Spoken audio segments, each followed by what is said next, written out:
We're And it's the live talking the old days of music. Yeah, one of the yeah, one of the and it's not things it just does. with music. You can store all your data in the cloud. Yeah, why Yeah. would I want to do that? No thanks. I'll back up to the cloud. But yeah, it's like and I notice when I go to like iTunes, which I hardly ever do, it's like I'll have an album and like 25% of the songs will not be there. I'm like, why is that? I own it. It's on my it's annoying. And how are you tonight, Wilson? I'm doing all right. Still Mm. working today, so I'm Ah. coloring some pages for Apex Comics. So that's basically what I've been doing. Ah. Always fun. Yeah, I was doing some bad idea stuff earlier. They're like, Oh we yeah. want to try and get this big 300-page book out today. I'm like, that's not going to happen. I like that they have plans. Yeah. I like your ambition. Like the ambition, but no, that's not going to happen. There's no way we can get a 300-page book out in a few, especially since we just got the lettering from 100 pages of it in. Right. And it's like, no, who's going to approve this letter? There's no. And then later on, he's like, "Oh, most of the guys are at." He's like, "There's no way this is going out today because a lot of the guys from Bad Idea are at the Baltimore Comic Con." It's like, Exactly. Uh, nope. I just, mm, I tell you, I love the optimism people have in comics and don't realize what can and can't be done. Comic Crack says, "I call this meeting of the Godzilla fan club open. I watched Shin Godzilla the other night. New Godzilla trailer is out as well, and it looks killer. Good It evening, does we're in look the comments." really good. I have to tell people the nasty truth about Godzilla. Yeah. Godzilla is nothing but a fire spewing giant green chicken. If you believe that Godzilla is a dinosaur, if he's Yep. a lizard, is not. Good evening. Is Godzilla a lizard or a dinosaur? I don't know. The problem I have is, never once thought about that. Not the once in problem my is, entire existence have I contemplated if Godzilla is a lizard or a dinosaur. being that there's been so many different incarnations of the monster, it's hard to say. Because I what think happens is the first movie is canon to a certain degree, and then anything after it are tales of Godzilla. So what happens is the first set of movies that happened in the 60s and 70s were just stories that when Godzilla 1985 happened, it reset the timeline. So then the original movie happened, and then Godzilla 85 happened. And then a bunch of movies happen after that. Then that timeline gets cut. So they keep changing it. So, yes, he was a dinosaur for a little time. Then he went back to being a monster. Oops, I kicked over a So, bunch of markers. so I've been there, done that many times. Knocked the bag Whoop. over, knocked the bag My over, marker's and the so all over the place that uh-huh. I can just knock some down randomly. I know exactly what that's like. You can just reach over to get something, and the marker bag would go, the bag would stay, and all the markers come shooting out. But as far as he was a dinosaur for a while in one of the incarnations, he was a mutated dinosaur. We're thinking a Tyrannosaurus Rex. Eventually, he gets his own dinosaur name, meaning he's from a specific species. And then from there, it goes to being different monsters. Now, Shin Godzilla is something else entirely. Shin Godzilla is a monster created by pollution and man. So that's why in the Shin Godzilla movie, it kept changing. And it has its own DNA that basically started absorbing DNA from creatures around it. So that's why it could take different forms. So Shin Godzilla is a true monster in that respect. And here's the So it really question: depends on which story you're talking about. the original Godzilla from the 50s, Hmm. did the atomic bomb awaken him, or did the atomic bomb make him? Because if it made him, he'd have to be a lizard. If it Hmm. awakened him, he could be a lizard or dinosaur, I guess, or something, or some third thing. Right. If it's been a while since I watched the first one. Yeah, I don't I know. believe the first one was saying that it was awaken Hmm. because there were stories, and that's where the name came from. That Ah, there was something out there named Gojira that got awakened by the atomic bomb. go Godzilla in the cavern. So Shin He's a Godzilla monster. feeds on the fans' popularity of Godzilla. That means that Shin Godzilla is Lil Bow Wow, and to Godzilla is Snoop Dogg. Yeah. Yeah. I think it awakened and mutated him. He's a monster. That's all we need to know. He's the And accumulation of man's stupidity. and where does Godzuki fit into all this? Well, Kazuki was Paolo made by wants to call him a big Hanna-Barbera. chicken. Hanna-Barbera created Kazuki as a answer to every cartoon that decides we need something cute. Popeye had his nephews, Donald had his nephews, Mickey had his nephews. Every creature needs its nephew. So Yep. Godzuki was a nephew of Godzilla.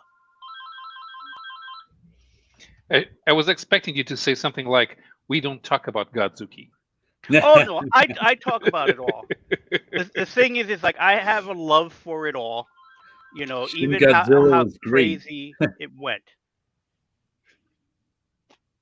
Yeah, do you remember Charlie Chan and the Chen Clan?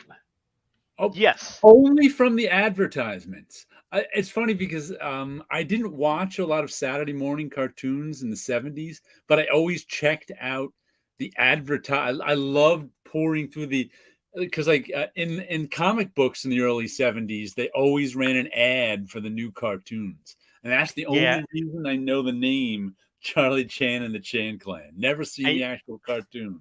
and you always knew when fall was coming because they would have Yep. a two-page spread of Yes. all the Yeah. cartoons that will be showing up. And then that's where you have to make the choices. What channel you're going to watch? Because ABC will have the Super Friends.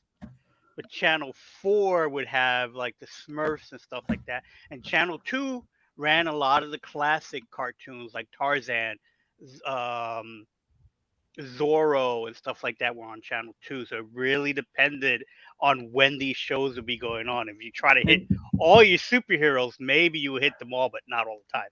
And in the late 70s, I think it was, they used to have a preview show during prime time when, Yes. before the fall, they'd have all the new cartoons that were showing up on Saturday morning. Yeah, usually I'd there'll be watch that too. a Friday night special. Yeah.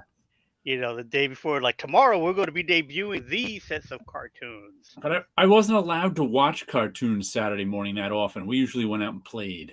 Like, get out of the house, go play. We watched the cartoons in the morning, and then we were thrown out of the house after the cartoons were done. But I bought a giant-sized Mecha Godzilla comic this week. Ooh. Very cool. Those were hard choices. Yeah, those cartoons.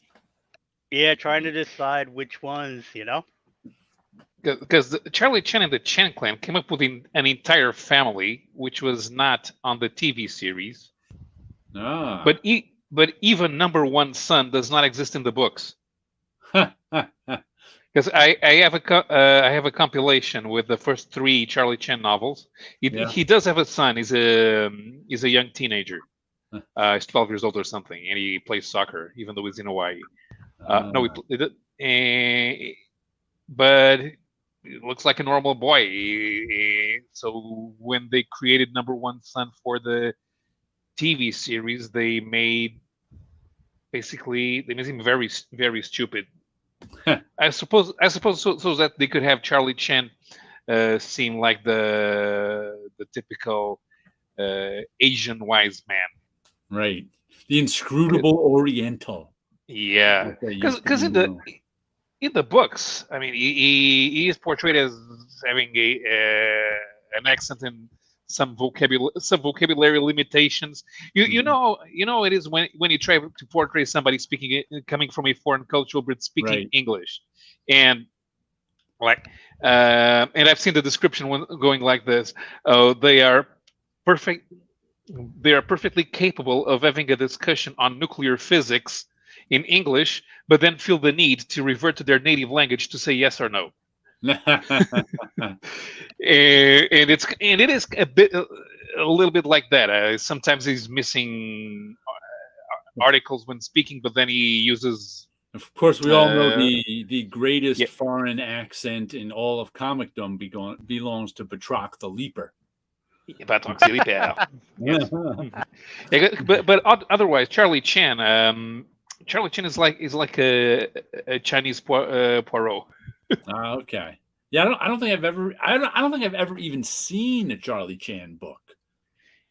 Yeah, well, the idea of the inscrutable Oriental is offensive now, but it is a good read. It is an interesting read. So I like that playing soccer meant you weren't a great athlete. That's true. That's true. If you weren't good enough for football or baseball or basketball, you played soccer in this country in our schools for a long time, which is why the American soccer teams were so terrible, because none of the athletes went into soccer. I love Batroc's accent. It's the best. It's the best. It's like no one who's ever even heard a person speaking in French before. Yeah, and besides, Batroc's not a real name. Who knows what it is? Donald found Mickey a little sad and asked what's going on. Minnie is effing goofy. Yeah, girls can be silly sometimes. No, Minnie is effing goofy. Some Mickey Mouse. Speaking of jokes, this week we get Cerebus and Hell parodying American Splendor, and this was a funny one, I gotta say.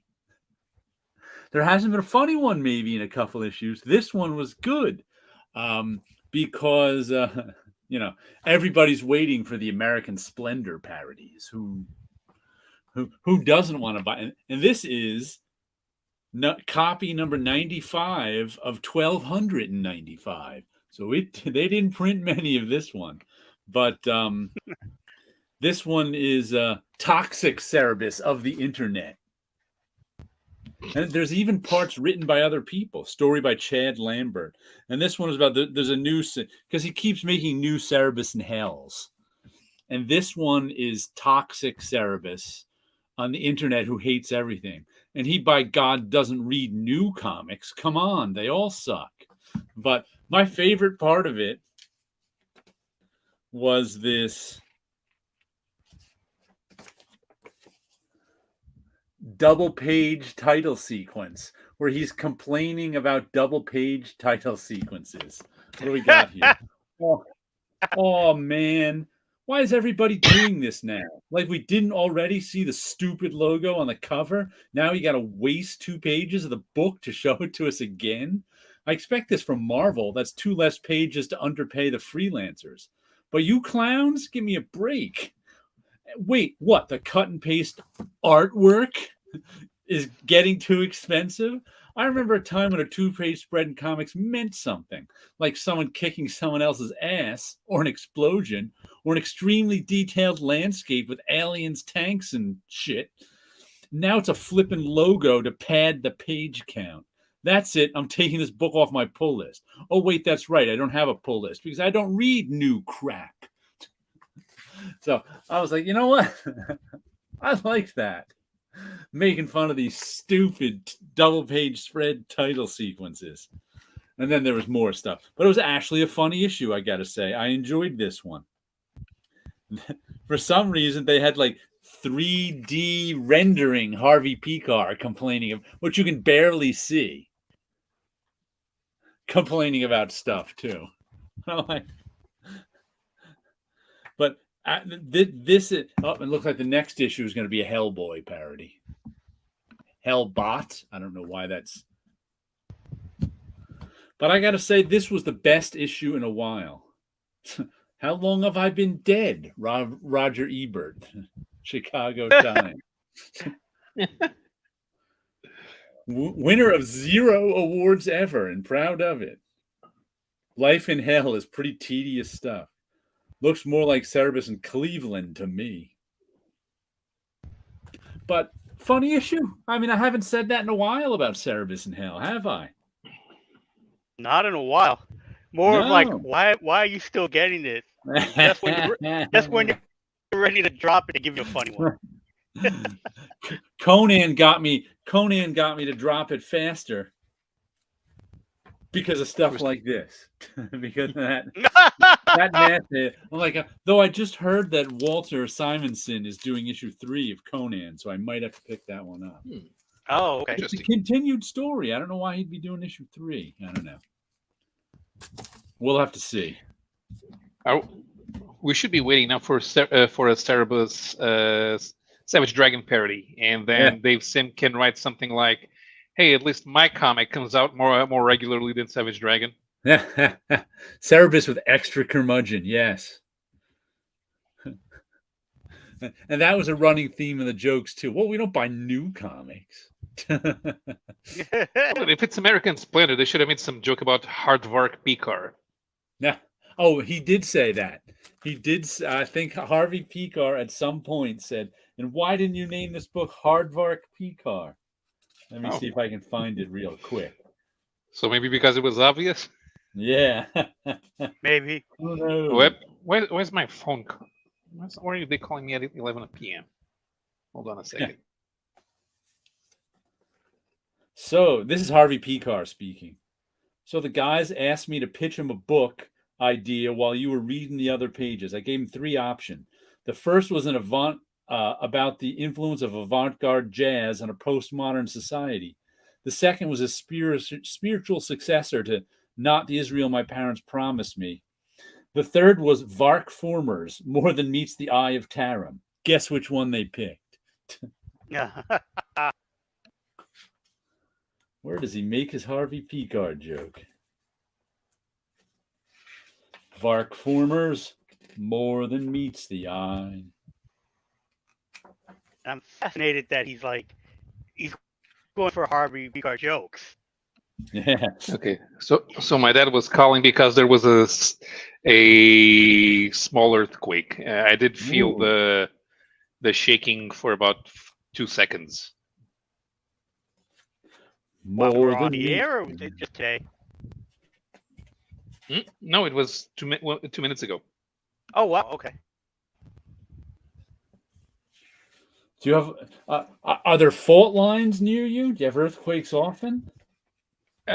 We have a fault line going between Europe and Africa, so it's about 500 miles south of Portugal. And although the Eurasian and African plates are moving in the same direction, they're moving in the same direction at different speeds. So since they don't line up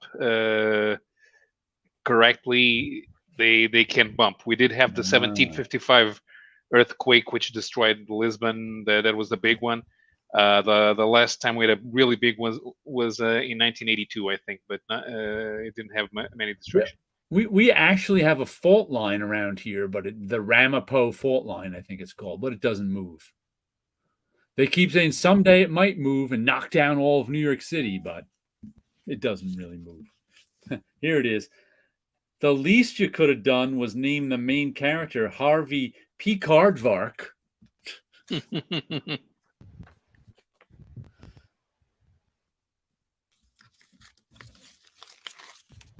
Indicates he recent once had unconfirmed. A little shake. We once had a little shake back in the 80s, late 80s. Yeah, I don't remember. I remember hearing sometimes about earthquakes that may have happened around here, but yeah, in the 80s, I think 80s, between 87 and 88, I think it was. I forget what year it was, but it was in the 80s, and the late 80s, so it was definitely after 85. And it was early morning, and the whole area shook. We felt it, and we were like, we wasn't sure what it was. My mom was like, that felt like a boiler exploding. That's kind of a thing that happens in the Bronx every once in a while. So she was like, oh, it felt like that. And my dad, who for a while lived in California, he was saying, oh no, it felt like an earthquake. And it wasn't until later, I think we were in school, where we found out, oh yeah, that was an earthquake that happened somewhere. I don't know if it was upstate New York was the epicenter, or if it was like somewhere else, but we just felt for a few seconds a bit of a shake that woke us out of bed. I think I remember reading about that, but it didn't affect me up here. 20 years ago, we had an interesting one because I felt it for like 30 seconds. And I was still living in my parents' home. So I felt it and I was, what is this? Earthquake. Wait, what and then it didn't stop. And I got up. I got up from the chair and I went to the kitchen. Mom, we have to leave because that thing wasn't stopping. Leave why? Don't you feel the earthquake? No. This ain't an earthquake. No, because we were on the 9th floor. I mean, that's where you should feel the building shaking. Yeah. Sleepy says they're predicting a huge earthquake out here in Oregon someday. The earthquake retrofitters are making out like bandits. Wow, often $80,000 a house. Hey, if Old Faithful explodes, like they say it's going to happen, what happens to the Western Seaboard? Oh, the super volcano under Newfoundland under never had earthquakes. Under Yellowstone, yeah. It's all weather all the time without the weather. It's weather.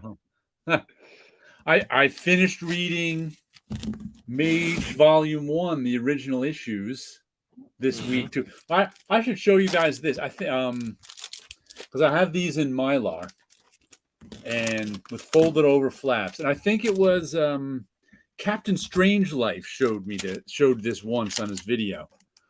He uses scissors. I'll use an X-Acto knife. But you cut the corners.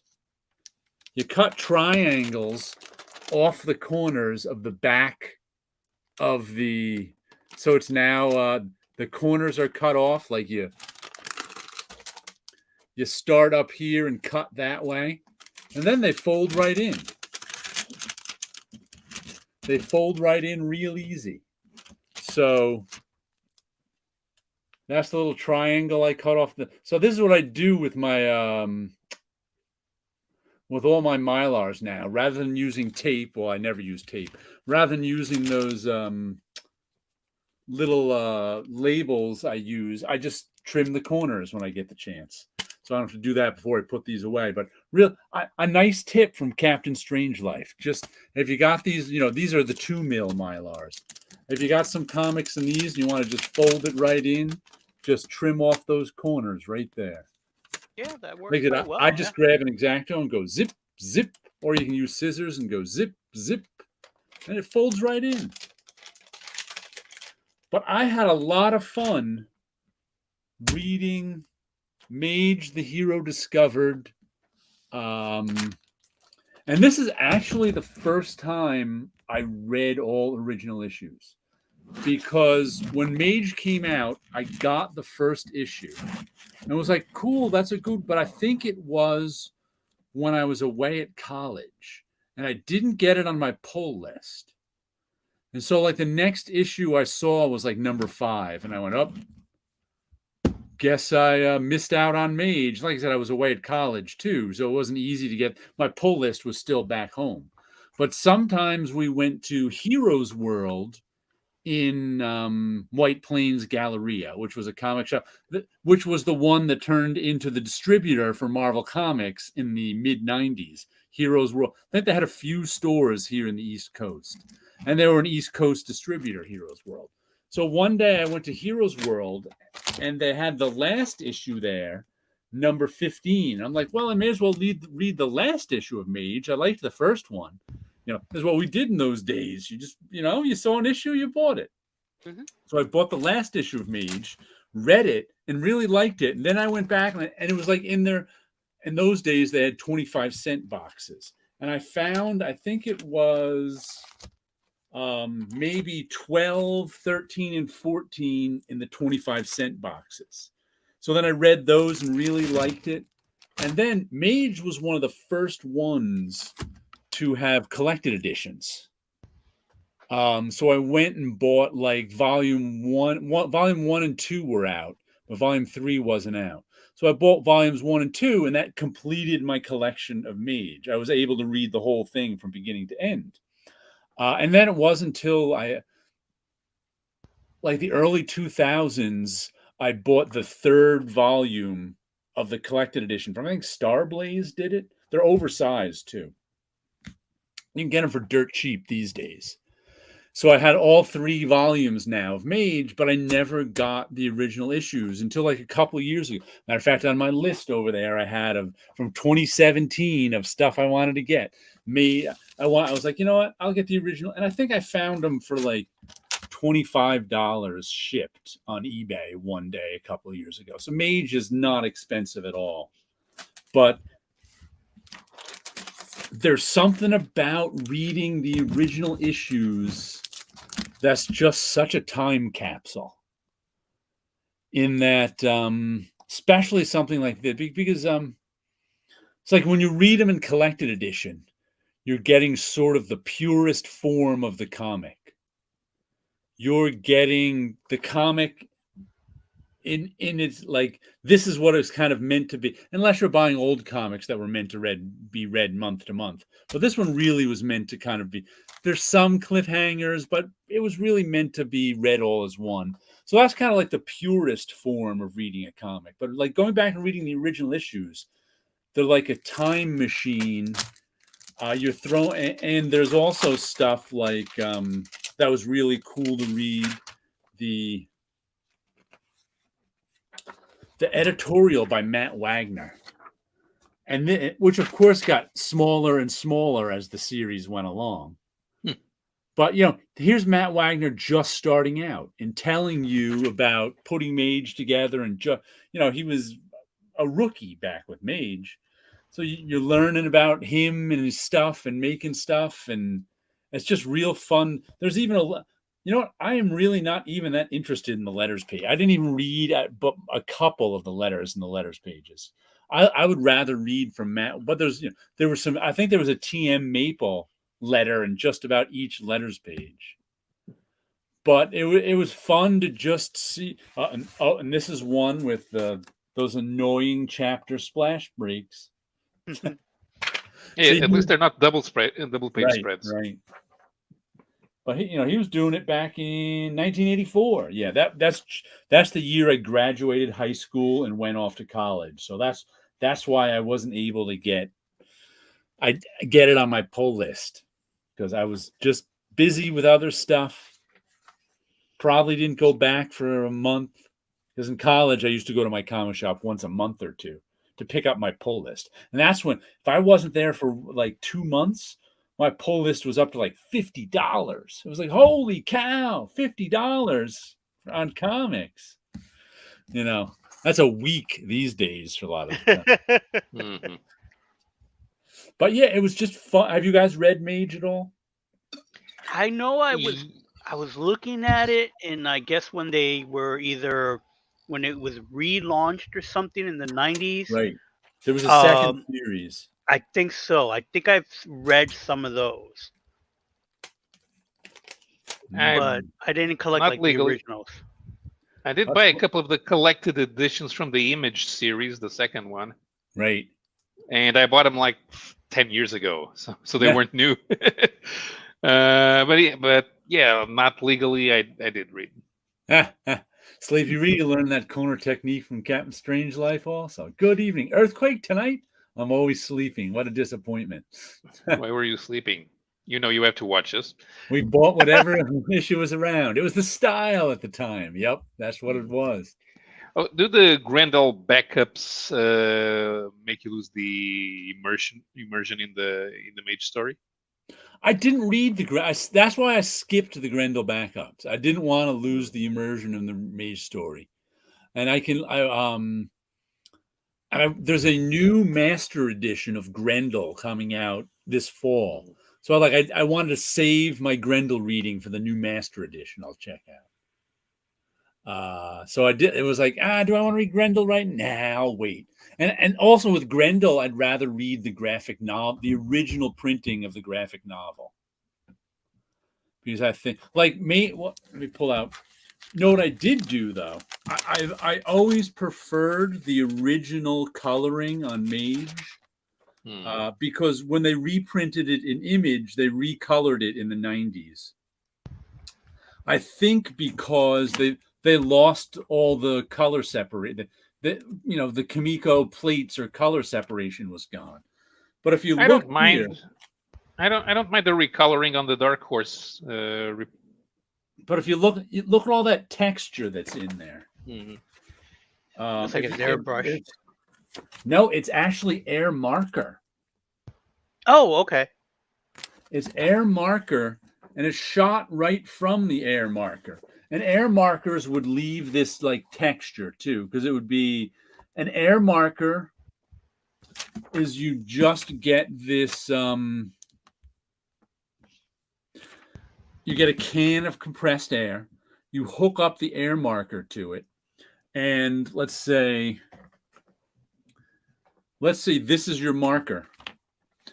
You put this in the air marker, and like an airbrush, it just like it's compressed air through a hose, and you click on the nozzle, and it sprays air against the tip of your marker, and it's like blowing on your marker, and it just blows the ink onto the paper. But since it's always kind of textured, since it's not like paint coming out of an airbrush, which is really smooth. It's a smooth blow. With air marker, it's like blowing ink off the tip of a marker isn't that smooth, hence all the texture. But I really think he did nice stuff with the texture in this. And it's very kind of unique coloring. So when they recolored in the 90s, I was disappointed with it. But I just ordered the recolored trade from the 90s on eBay for $10 shipped, because I was like, you know what? I haven't seen that coloring in 25 years. I kind of want to compare and contrast now. So next week when it finally arrives, I'll put them next to each other and see one version of the color versus the next. But I've always liked the color on the original Mage and the original Grendel.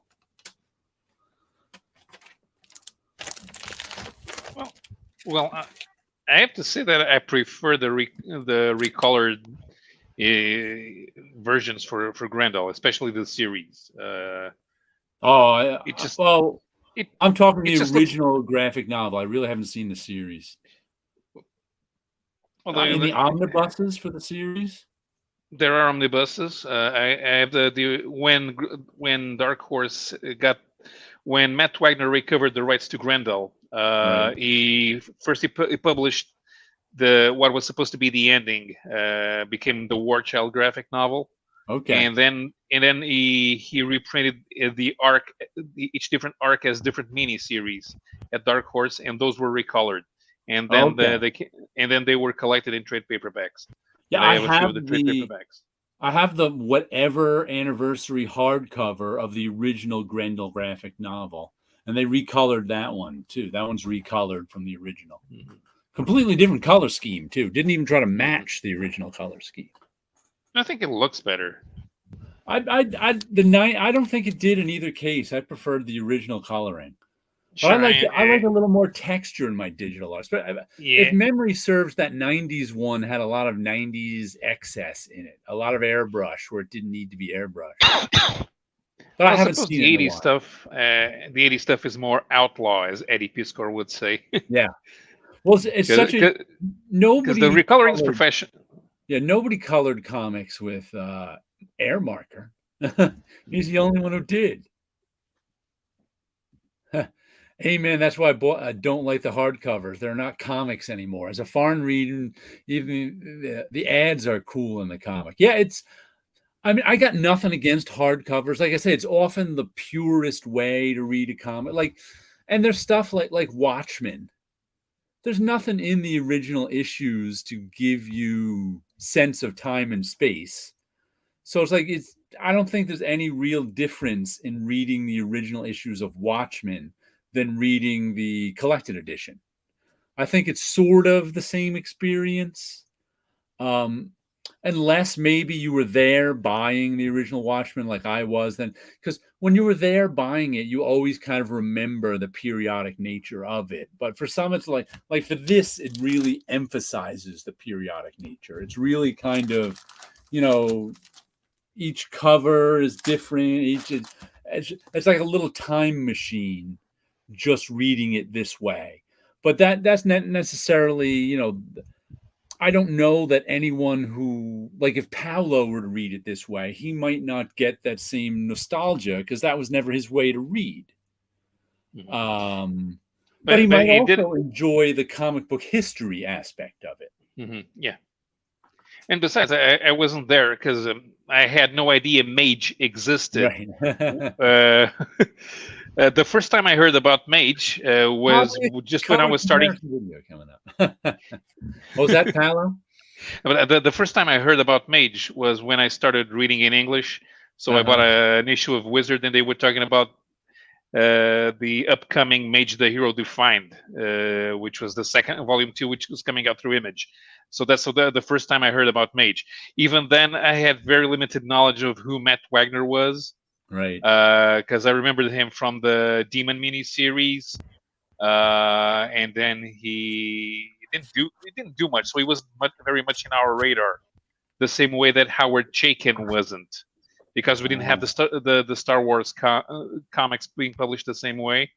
And by the time so we had some things made by Chaykin, but he wasn't an artist that we read regularly. And Matt Wagner was the same thing. A gatefold in the last issue too. Yeah, which is always fun.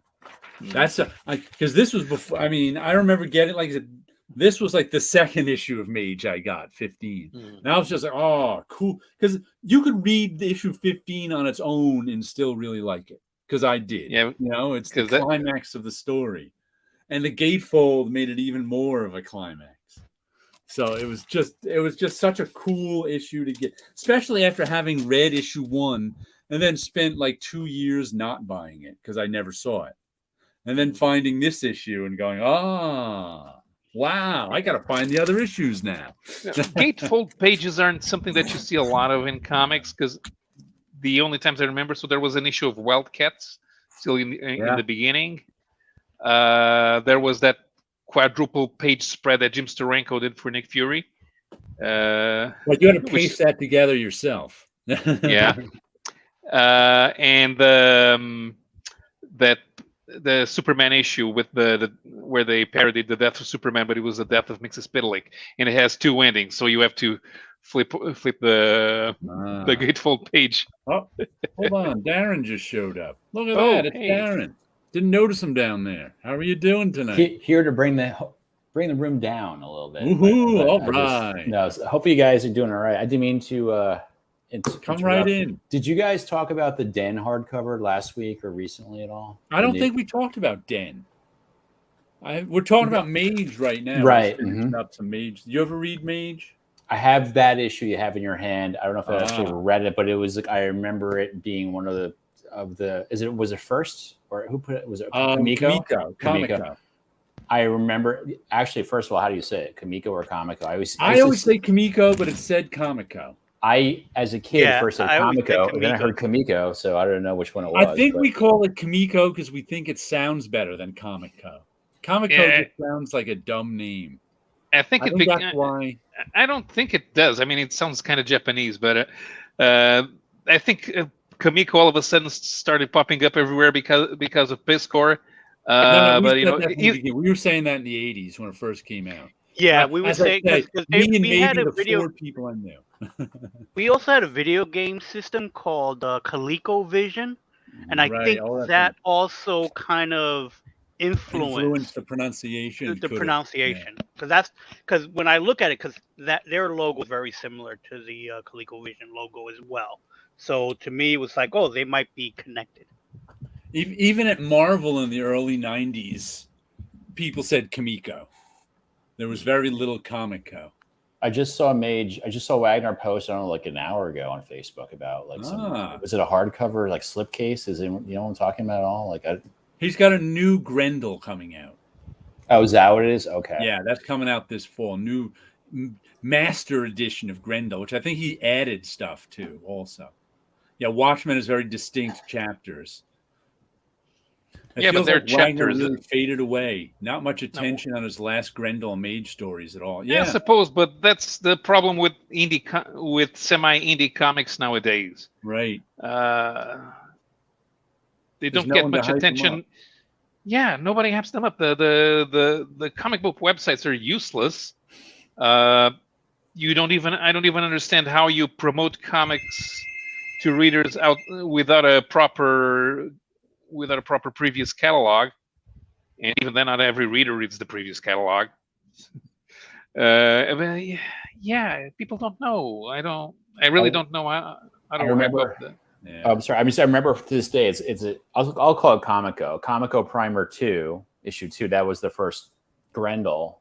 Right. And I remember that when I first started collecting in '86, when the height of the black and white independent boom, that was like one of those wall books behind the counter, like for $50. Maybe way more now, but that was like right up there with.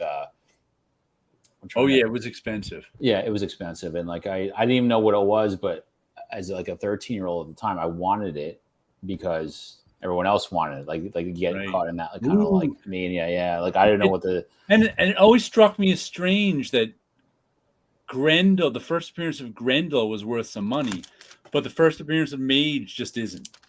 And then there was other characters that I don't know if I put in the same ballpark. There was Eagle. I'm talking about all those black and white like single character books from around 86. Eagle, I forgot about that. Yeah, that was it was a martial arts comic, if I remember right.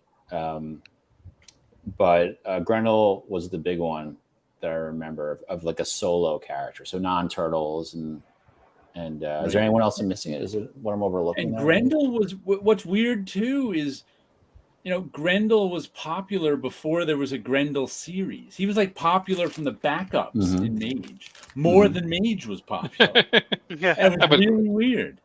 Grendel was a better, more rounded story than Mage, even if it was just the backups. And it had a beginning, middle, and end in the original one. The guys in chat, yeah, okay. So I'm glad I brought this up because I pre-ordered this from Amazon, right? The Den hardcover. Long awaited because it's been out of print forever, right? My shop got a copy of Den they're holding for me. So it might be out. I don't know if it was underprinted or if it was the distribution's been held up or whatever it was, but like I saw it in a Corbin forum on Facebook that a lot of people had the same issue. Like they know people are not getting their copies. People were scrambling. Crack says here there are lots of shops that Diamond hasn't shipped to yet. So that could be it too. So maybe it could be delayed in transit over. Did they print it in China? Very possibly, in those kind of container ship things. So looking forward to that though, because I always want those issues. I have a handful of issues of Rip in Time. I have Rip in Time. I remember that one, which is black and white interiors. Yes, black and white. Yeah. 7 years. I think I remember reading some time ago that Corbin himself didn't want to reprint his old stuff. Right. So now it must be his widow doing that. Why do you think they just like so protective of it, or just probably didn't like it as much? Sometimes that's just it with artists. It's like their old stuff bothers them if they're insecure. Kayfabe did a good video about his process of how this equipment he owned to get that kind of look. I couldn't explain it. I can't articulate it well, but there was a photographic process, but he would make his own color separations photographically. It would be the equivalent in today's Photoshop world of he had access to the curves. And he could set the curves where he wanted to get brighter color. That saturation that he was achieving. Right. Yeah. So that's how he was doing it, from what I've read. What is it? Lots of people going to Penguin to grab a copy. I think my shop had to dig up a different distributor than Diamond on Den. Yeah, that could have been it. Speaking of different distributors, I read my Dean Haspiel, Billy Dogma, and Jane Legit Kickstarter comic. I really liked this. Dean has turned into such a good writer. He writes these weird, poetic, romantic stories. This one is all about Billy Dogma has been his character for decades now, one of them at least, who's this like tough superhero guy with a heart of gold who, speaks poetically sometimes. And Jane Legit is his girlfriend. Bring Me the Heart. And these are a collection of stories. Bring Me the Heart of Billy Dogma. And like the first story, Jane's broken up with him, and it's like their lack of being able to get along romantically is causing earthquakes in the city. And, and there's lots of nudity too, and there's different types of drawing. Where is that? Let me see if I can find this one piece of writing. And there's Dean Haspiel in Asscape. But some not really. Let me go solo to show you some colors on this. Some really nice colors and artwork.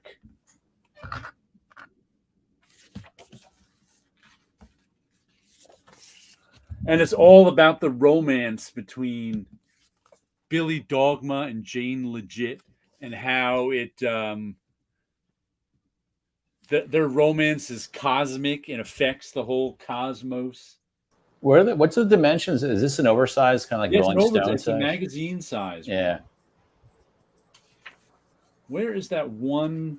There was one bit of writing that I really enjoyed, just sort of for its poetic value, where it was Billy Dogma just kind of talking to himself. Like I said, there's sex and nudity in it too. So, always welcome. This one is nice. When the apocalypse happened, we were already living it. It wormed its way into our daily routine and transitioned into an epidemic of global narcissism where apathy and indifference held sway. What started as a techno-social networking soon became a weaponized cyber disease that infected our culture, mass murdered our youth, and annihilated the promise of a better tomorrow. And I just love his sense of style when he's writing. Like the apocalypse happened and no one really noticed. Mm-hmm. They were busy living their lives online. Here he is breaking up with his girlfriend before Jane Legit. She was a girl with bee-sting lips, magnesium thighs, and a skeleton heart. I miss you. I'm mad at you. I can't believe you abandoned me. I wish we could have made it work. I never want to see you again. Our love was a 5-alarm bonfire that exploded white and fizzled black when it needed to be a blue glow that could yield to each other's virtues. I know she loved me and I loved her. We just couldn't love each other together. Hey, Jane, I busted the human barcode for price gouging trends again and pulled its plug. Now you can snag that hip sundress at its current market value fair and square. It's like, he's got such a sense of romantic style in his writing that I really enjoyed this issue of romance and craziness. Have you guys read Dean's stuff much? I know he's not exactly a household name. Only a few things here and there. I never actually read like a full series or anything like that. He hasn't done a lot of full series, but like I said, he's been doing Kickstarters this year, so I bought both of his Kickstarters. His COVID Cop, and this is his second one. I think he's working on a third one now. Mm-hmm. I decided he's my go-to Kickstarter guy. Forget all the rest. I'll just get his stuff off of Kickstarter. Did you get to go to the shop this week, Wilson? I did not. So I will be looking forward to trying to go this this upcoming week, but I did not get to the shop.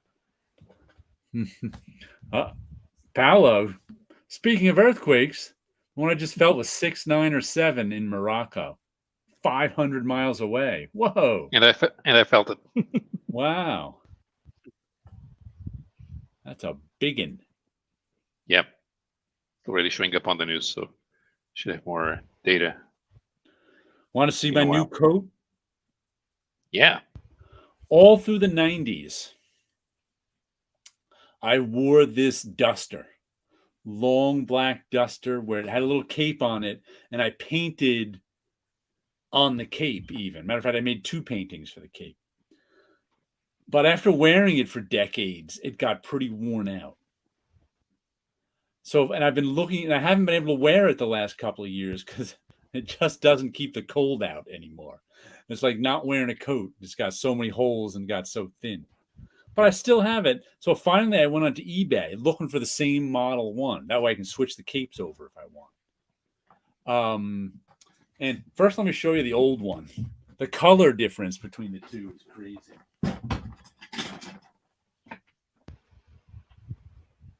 Here's the old one with a scarf on it. Look at this. That's worn. That's one. And here's the cape in the back. And there's the family demon. And it's sort of a South American influence. And this one's got some. My other cape has eyes right here, which I'm going to do on the new one too. But the new one is the exact same model, except it doesn't have the leather. Look how much blacker this one is. Hold on, let me. You know what? Now I'm starting to remember those coats you wore to Marvel. Is this one of them? Is that one of them? Yes, this is the one I wore to Marvel. This is the one I wore to Marvel. I don't remember there being art on it though. Oh yeah, there was art on it. Was there? I remember the coat. I don't remember. I guess I never really looked at the artwork itself, but I remember the coat. But this one is now as black as this one used to be. Look at the difference in color. Wow. It's like crazy. What are you using? What kind of paints did you use? Exactly right. Is it those testers? Nope. You've got to use. Paint. I just bought some fabric paint. Fabric paint, right? This is Jacquard's, Jacquard textile cover. Matter of fact, the second one I painted, I used acrylic because I was out of fabric paint and didn't want to buy any. And it's so much stiffer. It doesn't bend. Matter of fact, let me see if I can find that one. Bend without cracking it? I only once ever painted a jean jacket for a friend of mine. I did a Captain America on the back. And this is before I even knew, and to this day, I never even went back to even try it again, where I painted on a jean jacket, Captain America piece, redoing a Jim Lee image, or Ron Lim, I forget which one. And so there's a Captain America image, and I did it for a buddy of mine, and he washed it, and the whole thing peeled right off. So I wasn't ever aware that you were supposed to like treat it with heat after you paint it. And because I never did it before, he was like, "Oh, just use this paint and do this." And I was like, "All right, paint it." You have to iron it afterwards. I wasn't aware about adding heat to it. Huh. Not geeky clothing at all. No way. I can't find my other one. It's buried in the closet, so I'll have to show it some other time. My question always is, can you airbrush it? You can airbrush it if you can. Have you done it? I have not airbrushed a jacket. I usually paint with a brush. I've painted quite a few jackets in my time, too. I still have my original one I painted with Grimjack #1 on it. And for a friend back in college, I painted a Bill Sienkiewicz Moon Knight cover. The one with a guy with a mace behind. It was like Moon Knight in a narrow alleyway like this. And then either side of the alleyway was just black. And there was a guy with a big mace about to hit Moon Knight with the shines coming off his mace. Was it like monochromatic with just the white on the black jacket? Yes, it was strictly black and white. Ooh, I was just thinking about glow-in-the-dark ink. But this is the, where is it? This is what's going on the new jacket. I made the pencil drawing, not color yet. This is going on the cape. How do you transfer that? That is the question. I'm either going to have to... first, I'm going to see if the graphite paper works. Because the first thing I have to do, too, is I got some opaque white I'm going to use to prime it. Mm-hmm. Even though I think these are all opaque, it usually goes better if you're painting on black, if you paint some primer on first. And then, but I don't know how well the graphite paper is going to work on fabric in this. So I might have to grid it up. I might have to do it the hard way and draw a grid on it and put a grid over the drawing and redraw it via the grid. That's the other way to do it. Do you remember, we might have spoken about this in the mid-90s, probably 94, because I remember where Sienkiewicz was painting a motorcycle for Marvel, and I remember him bringing it part by part. Ah. Wow. Wilson, do you know what that was all about? Was it some like Ghost Rider tie-in or something? So what happened was we were using the, I forget the name, but across the street from Marvel was a print house we would use. Graphic Service Bureau. The Graphic Service Bureau. The guy who owned it, or someone who was the president or whatever, made so much money off of Marvel, he commissioned Bill to paint Ghost Rider on a motorcycle he purchased. Wow. So he basically was able to afford to purchase this motorcycle because of how much work that they got from Marvel, that he commissioned Bill to paint to paint a Ghost Rider motorcycle for him. So it was a custom motorcycle basically at that time, or a custom paint job, sorry.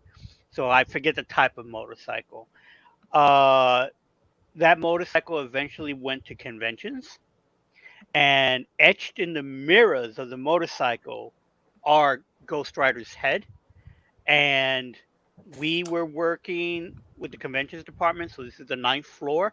So we all received photos of the motorcycle, and Bill signed them. I have to find where it is, but I do have that. I used to have it hanging up. Did the Speed Graphics guy actually no Bill's art request him, or he just like give me a good artist for like a motorcycle? That I don't know. I do not know if he contacted Bill himself or who contacted Bill directly. But I remember, because it was one of those things that it happened while I was there as an intern, so I didn't even know who this guy was. It was just one day Bill showed up with the photo, and it was like, oh, we're going to bring the motorcycle with us to conventions, and it went to a couple of cons. But it was later that I found out a little bit of the story. I don't know if I ever saw the full motorcycle put together. I just saw a couple of pieces float in. Once I dig up the photo, I'll make a copy and send it to you guys. Cool. So you can see what it looks like. Because it's a photo of just the motorcycle itself on a black background with Bill's signature on it. Hey, during that heyday in the 70s, early 80s, when people would paint on the side of vans. So, Jared, it always fascinated me how you got art onto something that wasn't paper. Whether it be your jacket, whether it be a surfboard, whether it be a side of a van. Like, how does that actually done and withstands the elements and all that stuff? It comes down to what you're working on. I do some custom models and stuff like that. And so it's priming everything, especially the material you're putting it on. So if it's plastic, in some cases you have to hit it with sandpaper to rough it up so the paint has something to grab to. Usually prime it, and then you go from there. A lot of other stuff are very similar to that. Wilson, were you were doing dioramas with your Kenner Star Wars stuff? Am I remembering this right? I myself wasn't. I was doing back then. I was customizing some Kenner Superman action figures to make like Spider Boy and make some of those amalgam figures. But because of where we were working, there was a lot of guys working on some model stuff here and there through Toy Biz, Right. because a lot of those guys were doing toy fairs and stuff like that. So things would pass through, like the bullpen and what have you. It's like, oh, this was made for this particular thing. Like, here's stuff you got to know. Speaking, getting on different surfaces. I was for years I was making custom Magic the Gathering cards, where I'd print my own artwork on a Magic the Gathering card. And what you had to do, and I learned this all on YouTube, was you had to use acetone nail polish remover to take the image off the. And what I would do is I would use Frisket and mask out the image, and then used acetone to take it off. And then the key thing is you had to paint it with this glass and tile medium. Because if you didn't do this, and you just, here is clear gloss pre-coat type 1. This, you can paint this on any paper and print with an inkjet printer on it. So if you got like fine art paper you want to print it, you can run through an inkjet printer, you coat the paper with this stuff, and then you can print on it. Except on a Magic card, if you don't use this stuff first and you print and you just like lay some of this down and print on it, it'll print on it, but then it'll peel right off. So it's like, and who would ever know that like glass and tile medium is the stuff you got to put on paper to be to draw or print on it. It's amazing. Like, I wonder who figured that out.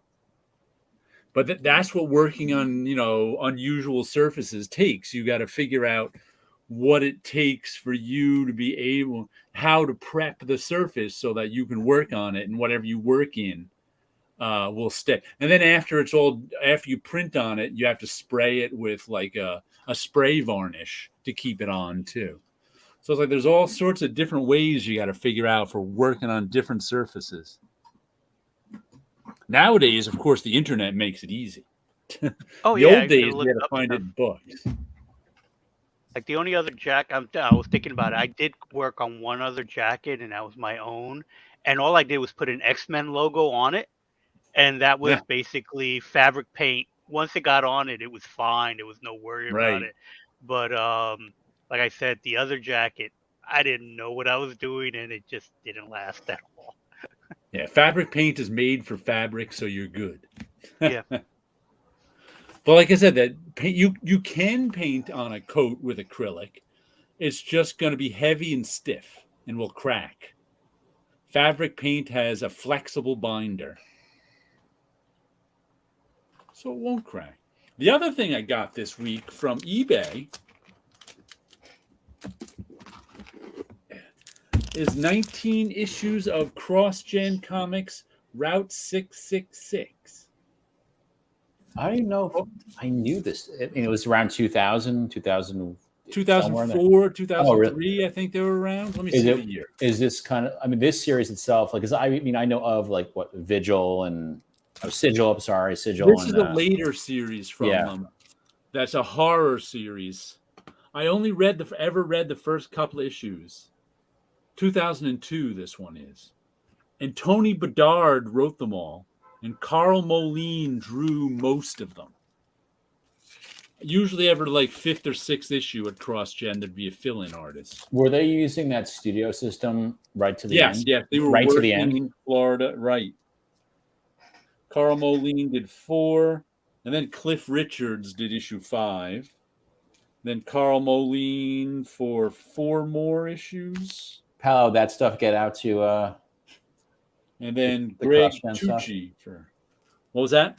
I was asking Paolo if the cross-gen stuff, like, I don't know what the distribution was. It's not like, No, in the comic shops we have them. What I'm saying though is like back then, like it was the distribution of some of these books maybe didn't cross, the ocean. I don't know how. It did. It did through Diamond. Okay. Through Diamond, it did. I'd be interested to know like the distribution of like in Europe of how that is. It no different? They're just bringing stuff over, or is it more selective? No, there are a few things which are marked not available for distribution outside North America. Some are blocked only in the UK because it's just a question of being English Licensing. language. Okay. Yeah, because there's a licenser in the UK, so you can send the US stuff.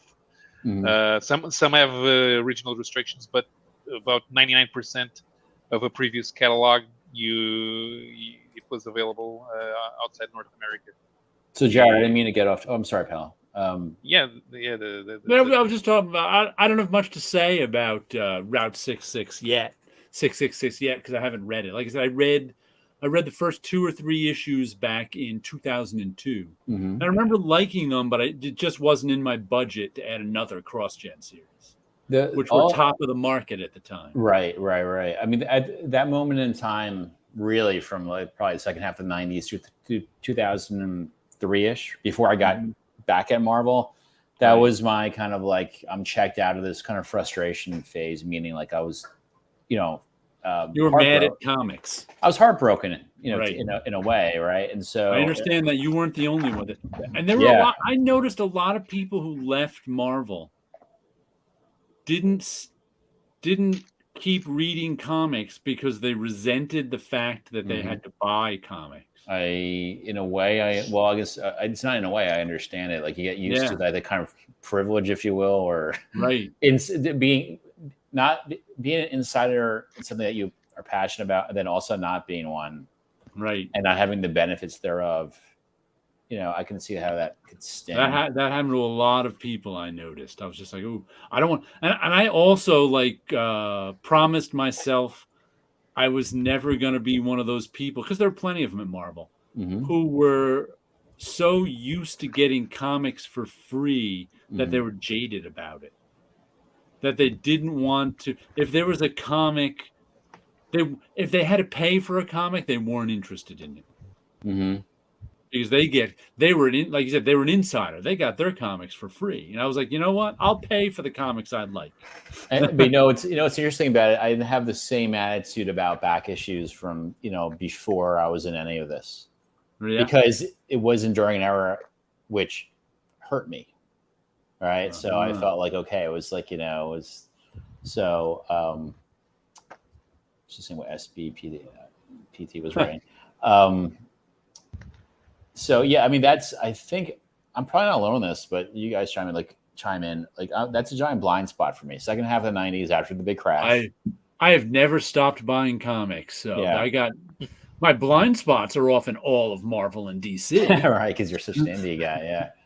But I certainly have bought comics during those ages. 52 Lefty Blues. In high school, I painted each member of Kiss on the legs of bell-bottom jeans. Oh my God, it's amazing! Wow. Hell yeah, Route 66, so good. I read the first ones. Did they end this? They ended the series. I think I'm missing 3 issues, 20, 21, and 22. Those 19 issues cost me $22 shipped and taxed. So it's like, I'll buy those other 3 at mycomicshop.com sometime. But they don't have, I don't think mycomicshop.com has like 20 and 22 for $2.50 a piece and no copy of 21. So I'm like, I'll read these ones and then worry about the end some other time. So I'm not sure if they actually gave it an end or not, or just stopped because CrossGen went out of business. 62 Lefty Blues. I'd be curious if that was remember the Kiss solo albums where the face, one on each cover of the albums, which are really, I mean, for a long time I thought they were photographs. They're just really good airbrush color pencil pieces. Maybe. So I wonder if there were those or something else or something originally you did, but totally. Occasionally I'll watch an old video of Gene Simmons like in a comic store in the full demon makeup, like from the late 70s when they were interviewing him about the inspiration for the whole getup. I was never a Kiss fan. My sister Jennifer was a big Kiss fan back when we were kids in the 70s. I just never got into them. The question is, does she really like the music, or she's more into the theatrics of the whole thing? I think she liked the music. She enjoyed the music. Let's see, another comic I got this week. I just saw a great mashup with Kiss and Earth, Wind & Fire. Oh, wow. It's good, too. There's a good combination. You know that with those costumes, Earth, Wind, and Fire could have been comic book characters as well. Yeah. But nobody did any comic with the disco people. Mm-hmm. No. There wasn't much overlap between the disco people and the comic book people, I don't think. No matter how much Jim Shooter and Bo Derek's husband wanted to do. Right. Is Right.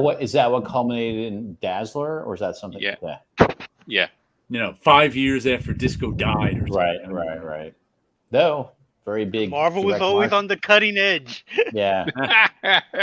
House of Ideas. Big direct market hit though. At least the first issue, right? But also, I think way overprinted because wasn't that like something you'd find like in quarter bins from Dazzler one, which I love the cover.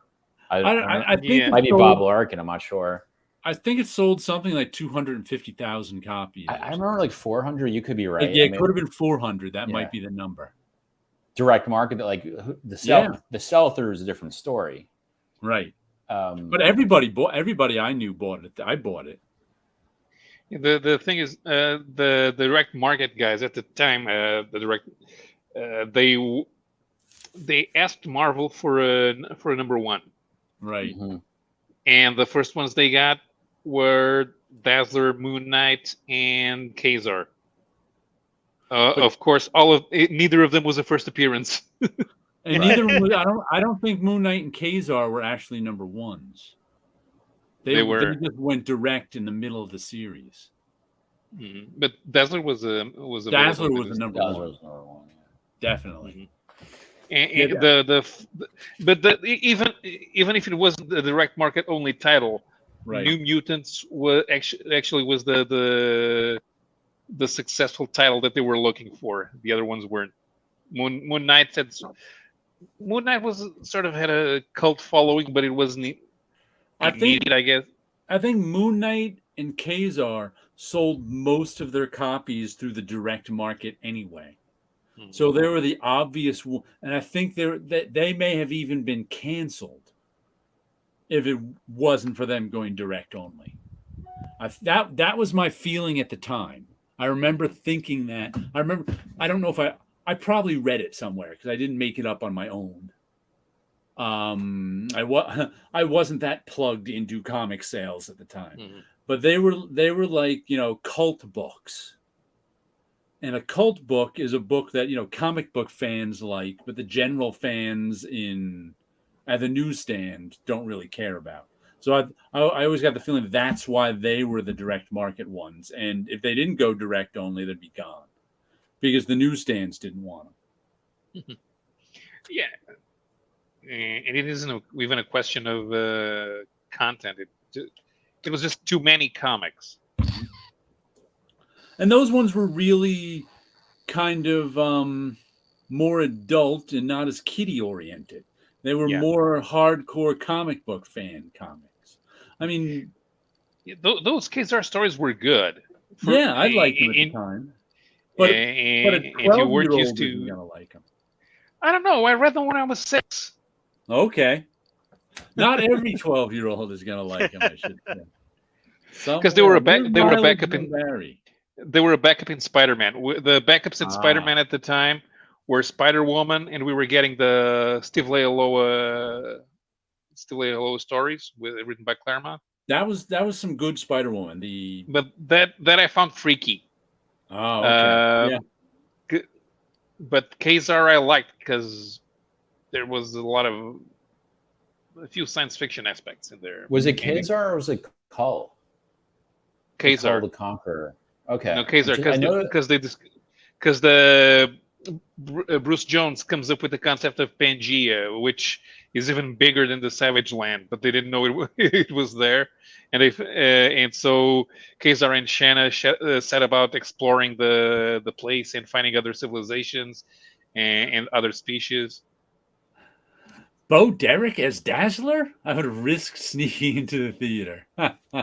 If they had made the movie and they did a Bo Derek photo cover, that could have sold in the newsstand.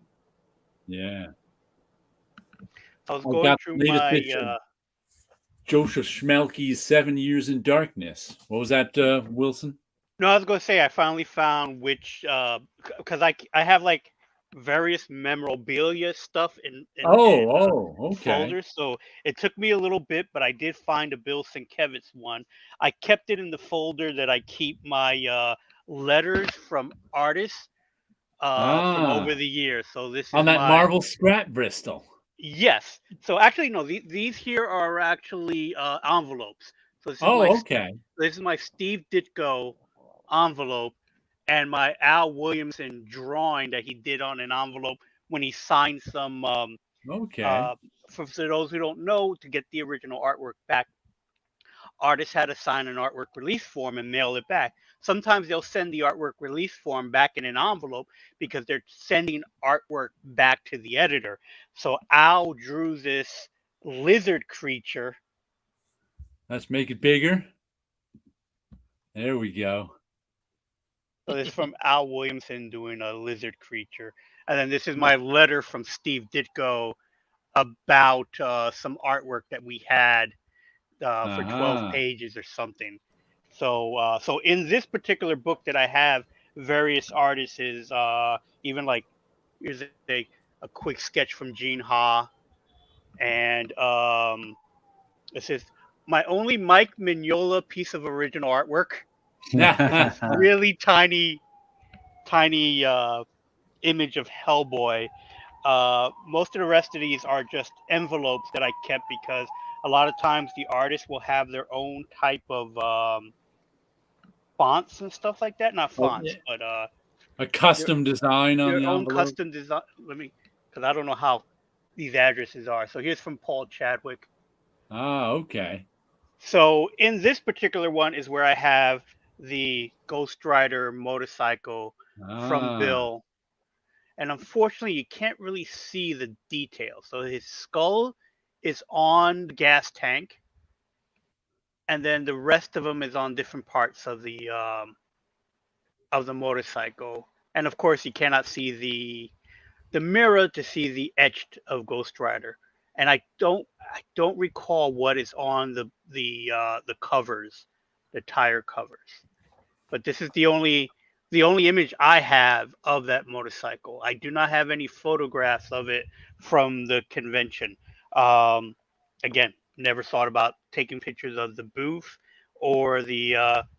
I do have Polaroids of what was called the Marvel Mega Booth. But that's the only thing I have photos of. I don't have like the rest of the motorcycle itself. Interesting.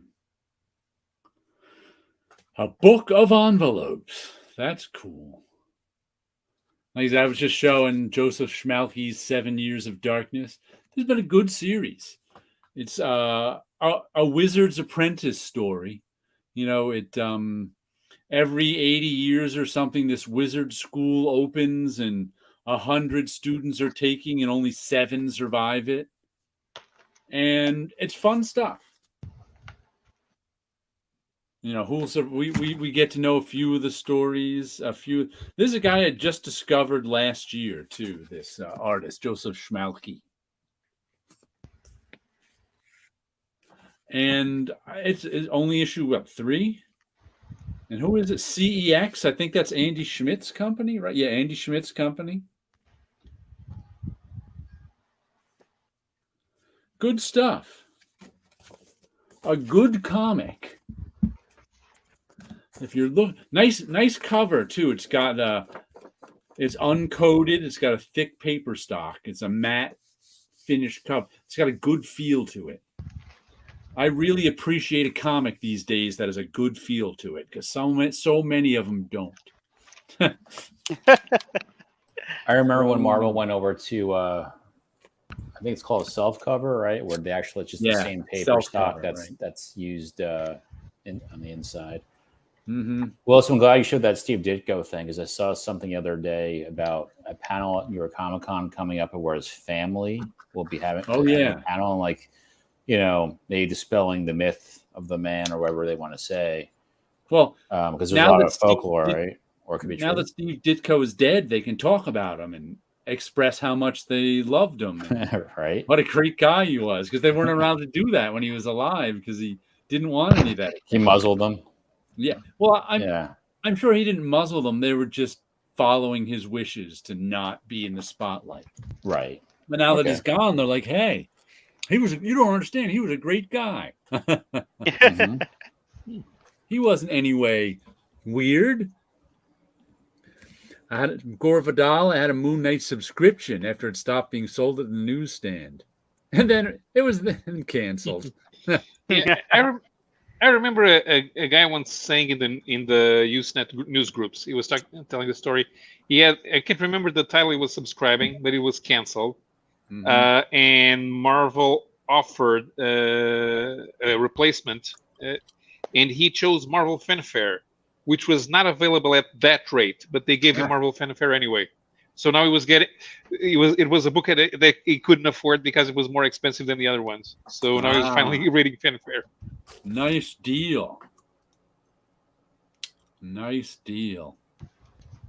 What was it? 2 weeks ago we did, Darren. What we were talking about how to. We were talking about. Oh, it was selling T-shirts or using like Redbubble and all those Yeah. Well, various no. It was when we were online. talking about selling. If you were to be able to, if it was possible to market like sort of classic indie the like indie comics that what stuff that Paulo can't get a hold of, that if you could package like Mage, well, Mage is something along the lines of a Mage, how you would be, because Paulo's I think Paulo and who was it, Mind the Comics, we're talking about starting their own company and selling comics in Portugal or something, just shooting the breeze. And we're like trying to figure out, well, how would you market that? How would you market? And we're like, oh, if Darren was here, he could help us out because he's our marketing guy. But it was kind of like, I would start with the targeted geographic and interest targeting in those regions. But I mean, I don't know if I'm answering your question. Like, how would you like? We just had no plan. We had no plan. But how would you? No. You're saying you want to create awareness that this exists. Let's just say we have started a company where we're selling maybe some Dan Klaus, maybe some Matt Wagner, maybe some guys like that. The work is good. Maybe some Seth. The work is good. The work is sort of A and B level indie stuff, but it doesn't have. But it's not superheroes. It doesn't have the name recognition. Right. Yeah. Our biggest problem, and it affects mainly it does affect American, both French and American material. But there's one problem is that a lot of publishers launch a new series. People pick up the number 1, and they don't want to wait for the volume 2 to come out. So they go pick it up the volume 2 in the original language, either in English or in French. Oh, okay. So the idea how do we build up a library in a way that's profitable to launch? Because if you put out too many books on the market at the same time, you can't dump them all, and you can't afford to have too much backlog in a warehouse somewhere. You can't afford to have too few or too many. Yeah. It was just something we were kicking around. Yeah. The question is, can you do something that's equivalent to a loyalty program, right? Meaning like, month to month to like get them to hang out, and can it be a digital code that's unique within each issue that like you would go into I'm just brainstorming, into an app or something, and that, verifies that you own it. And then everything that you buy,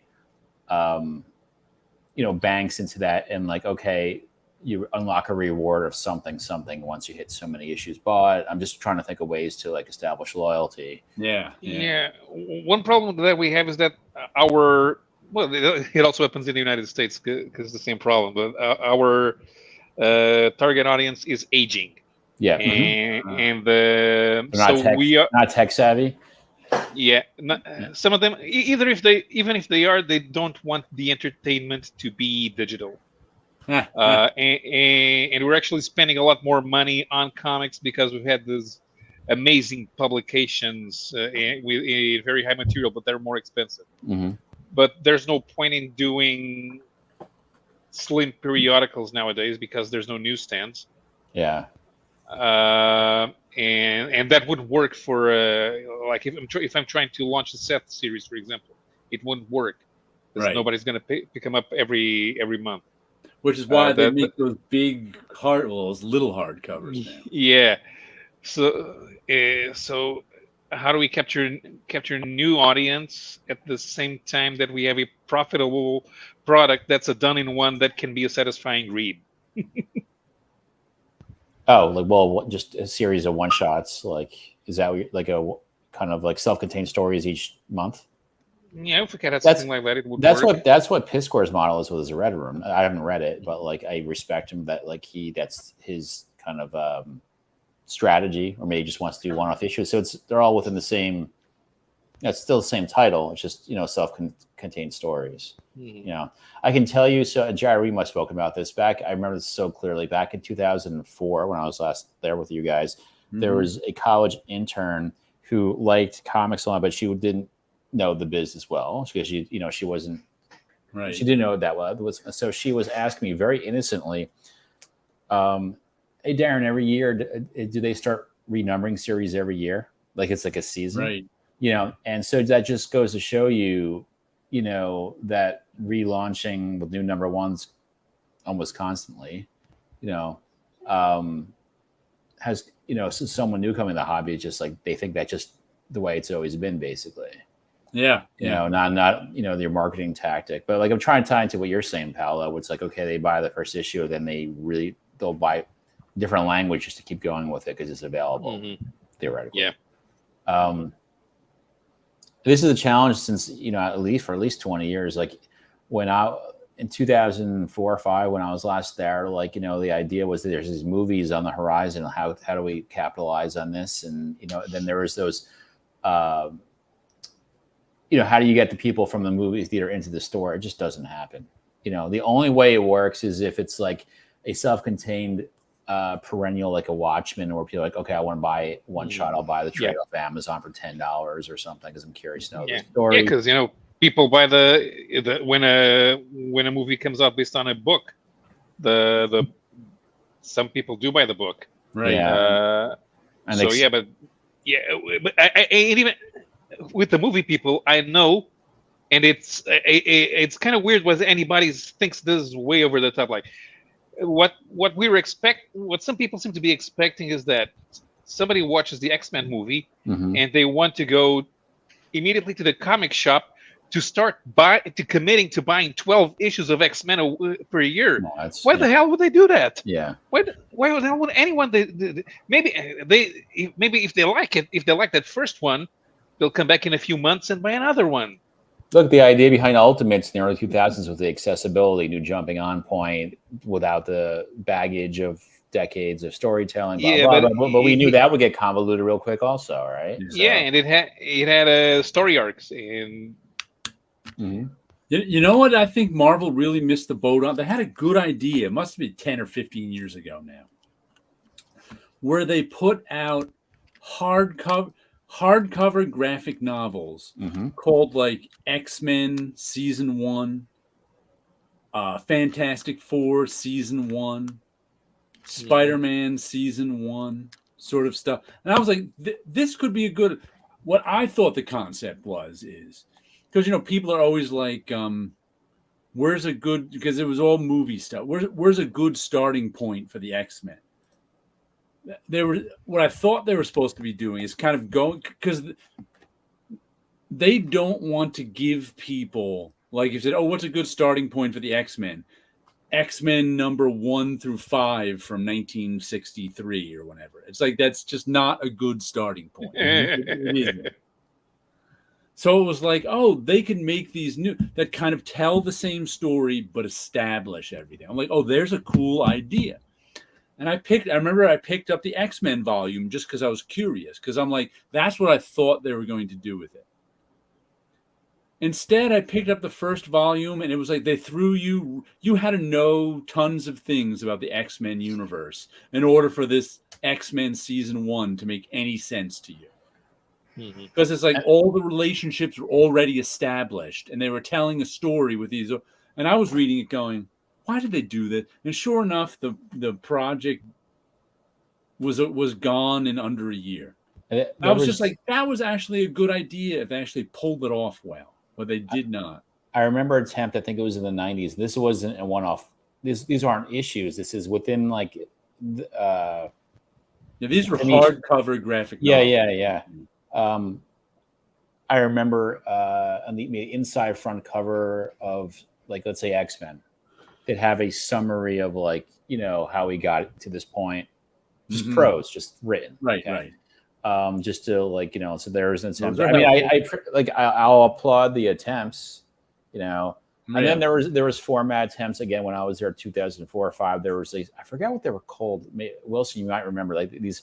They're kind of magazine oversized, and they were like of stories. They're higher quality production value, and they're meant for like young readers. Like they were like some of the stuff was repurposed from like those digest size stuff.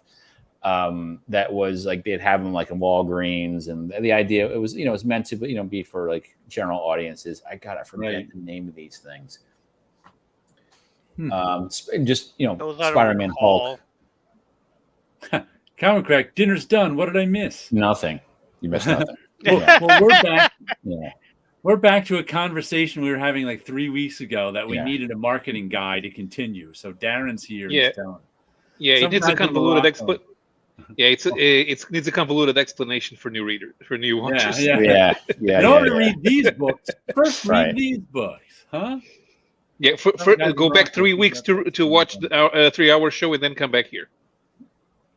Now we only need the money to fund the way you got to read a comic book is you got to be thrown in the middle of it, not know that Jean died, and they're all worried about what's happening, and a new villain is being introduced. That's why I thought that Marvel putting out season 1 of stuff was a good idea, because everybody knows, you start with season 1. It's like, and if you could hand them season 1, people would go, oh, but it wasn't season 1. It was season 9000 with a season 1 title on it. I was like, oh, come on. Make it easy for people. Especially because the X-Men movie is coming out. And who are the X-Men? Marrow and Maggot. Right. Who are these guys? I hate to be so cynical, but there was so many attempts in the last 20 years to try to convert that general fan audience. Oh yeah, and it really only converts with merchandise, toys, video games, and like in your occasional trade. Like a good example I think would be, let's say, Civil War. Like even though it's not going to be note for note what the story was, but close enough. So that trade probably did really well around. That's probably perennial, or evergreen, I should say. Watchmen, Dark Knight. I'm trying to think of other ones. So maybe some of the Turtle stuff, possibly the Crow, and then you get the ones that have like, that are non movie franchises that like just that sell like the Crow would be a good one to have in your stable, of if you're publishing books like for sure. That would be a good one. But it's funny you mentioned the movies before. I always think about that. I was just thinking about it when I was in the city this week, is that that Captain America shirt, the shield, is so ubiquitous that it's like you used to see someone in a comic book shirt and you were like, that guy likes comics. You see someone in one of those Captain America shirts, it's like, I don't even know if that guy's seen the movie. Because it's so everywhere. I don't think I've seen a Marvel shirt more ubiquitous than that Captain America shield shirt. Is it just the shield? It's just the shield. Yeah. Like probably with a distressed kind of like color with a star in the middle. Yeah, I mean it's probably we're sitting right at Old Navy up the street from me. It's like they produce those, in the tens of thousands, just screen print them out. But every June 23rd, Batman 89 anniversary, I post the same shit, which is the months leading up to that. We were all around for Batman 89, at least on this call. We'll age ourselves, obviously. But I remember I would have been 15 and really into comics. And walking into, I'm going to ballpark it, February of 89, 4 months before the movie comes out, walking into Macy's and Garden State Plaza in Paramus, New Jersey, and seeing in the men's shop Batman t-shirts, which would have been unheard of, geek culture being accepted. And it was just unbelievable to me. And I bought 2 or 3 of them right there on the spot, because this is pop culture, general audience acceptance of this kind of niche geek thing. Right. But to tie into what you're saying, no one would bat an eye now. It's just pop culture fashion versus someone must be, you remember the company that had that Marvel license to do Comic Images. Oh yeah. In the late 80s into the 90s. And they had, they probably may had some DC stuff too, but they did a lot of Marvel stuff, t-shirts and trading cards. And this is before, you'd have your Fleer and Skybox, those there. So it was a bit lower production value, but they were based, I think, in they're based in North Jersey. Okay. So I had some of those. I remember having in 89 a McFarlane Spuddy t-shirt. Only one wearing that in high school, probably. But I was like, let's be brave about let's not be embarrassed by your fandom. Yeah.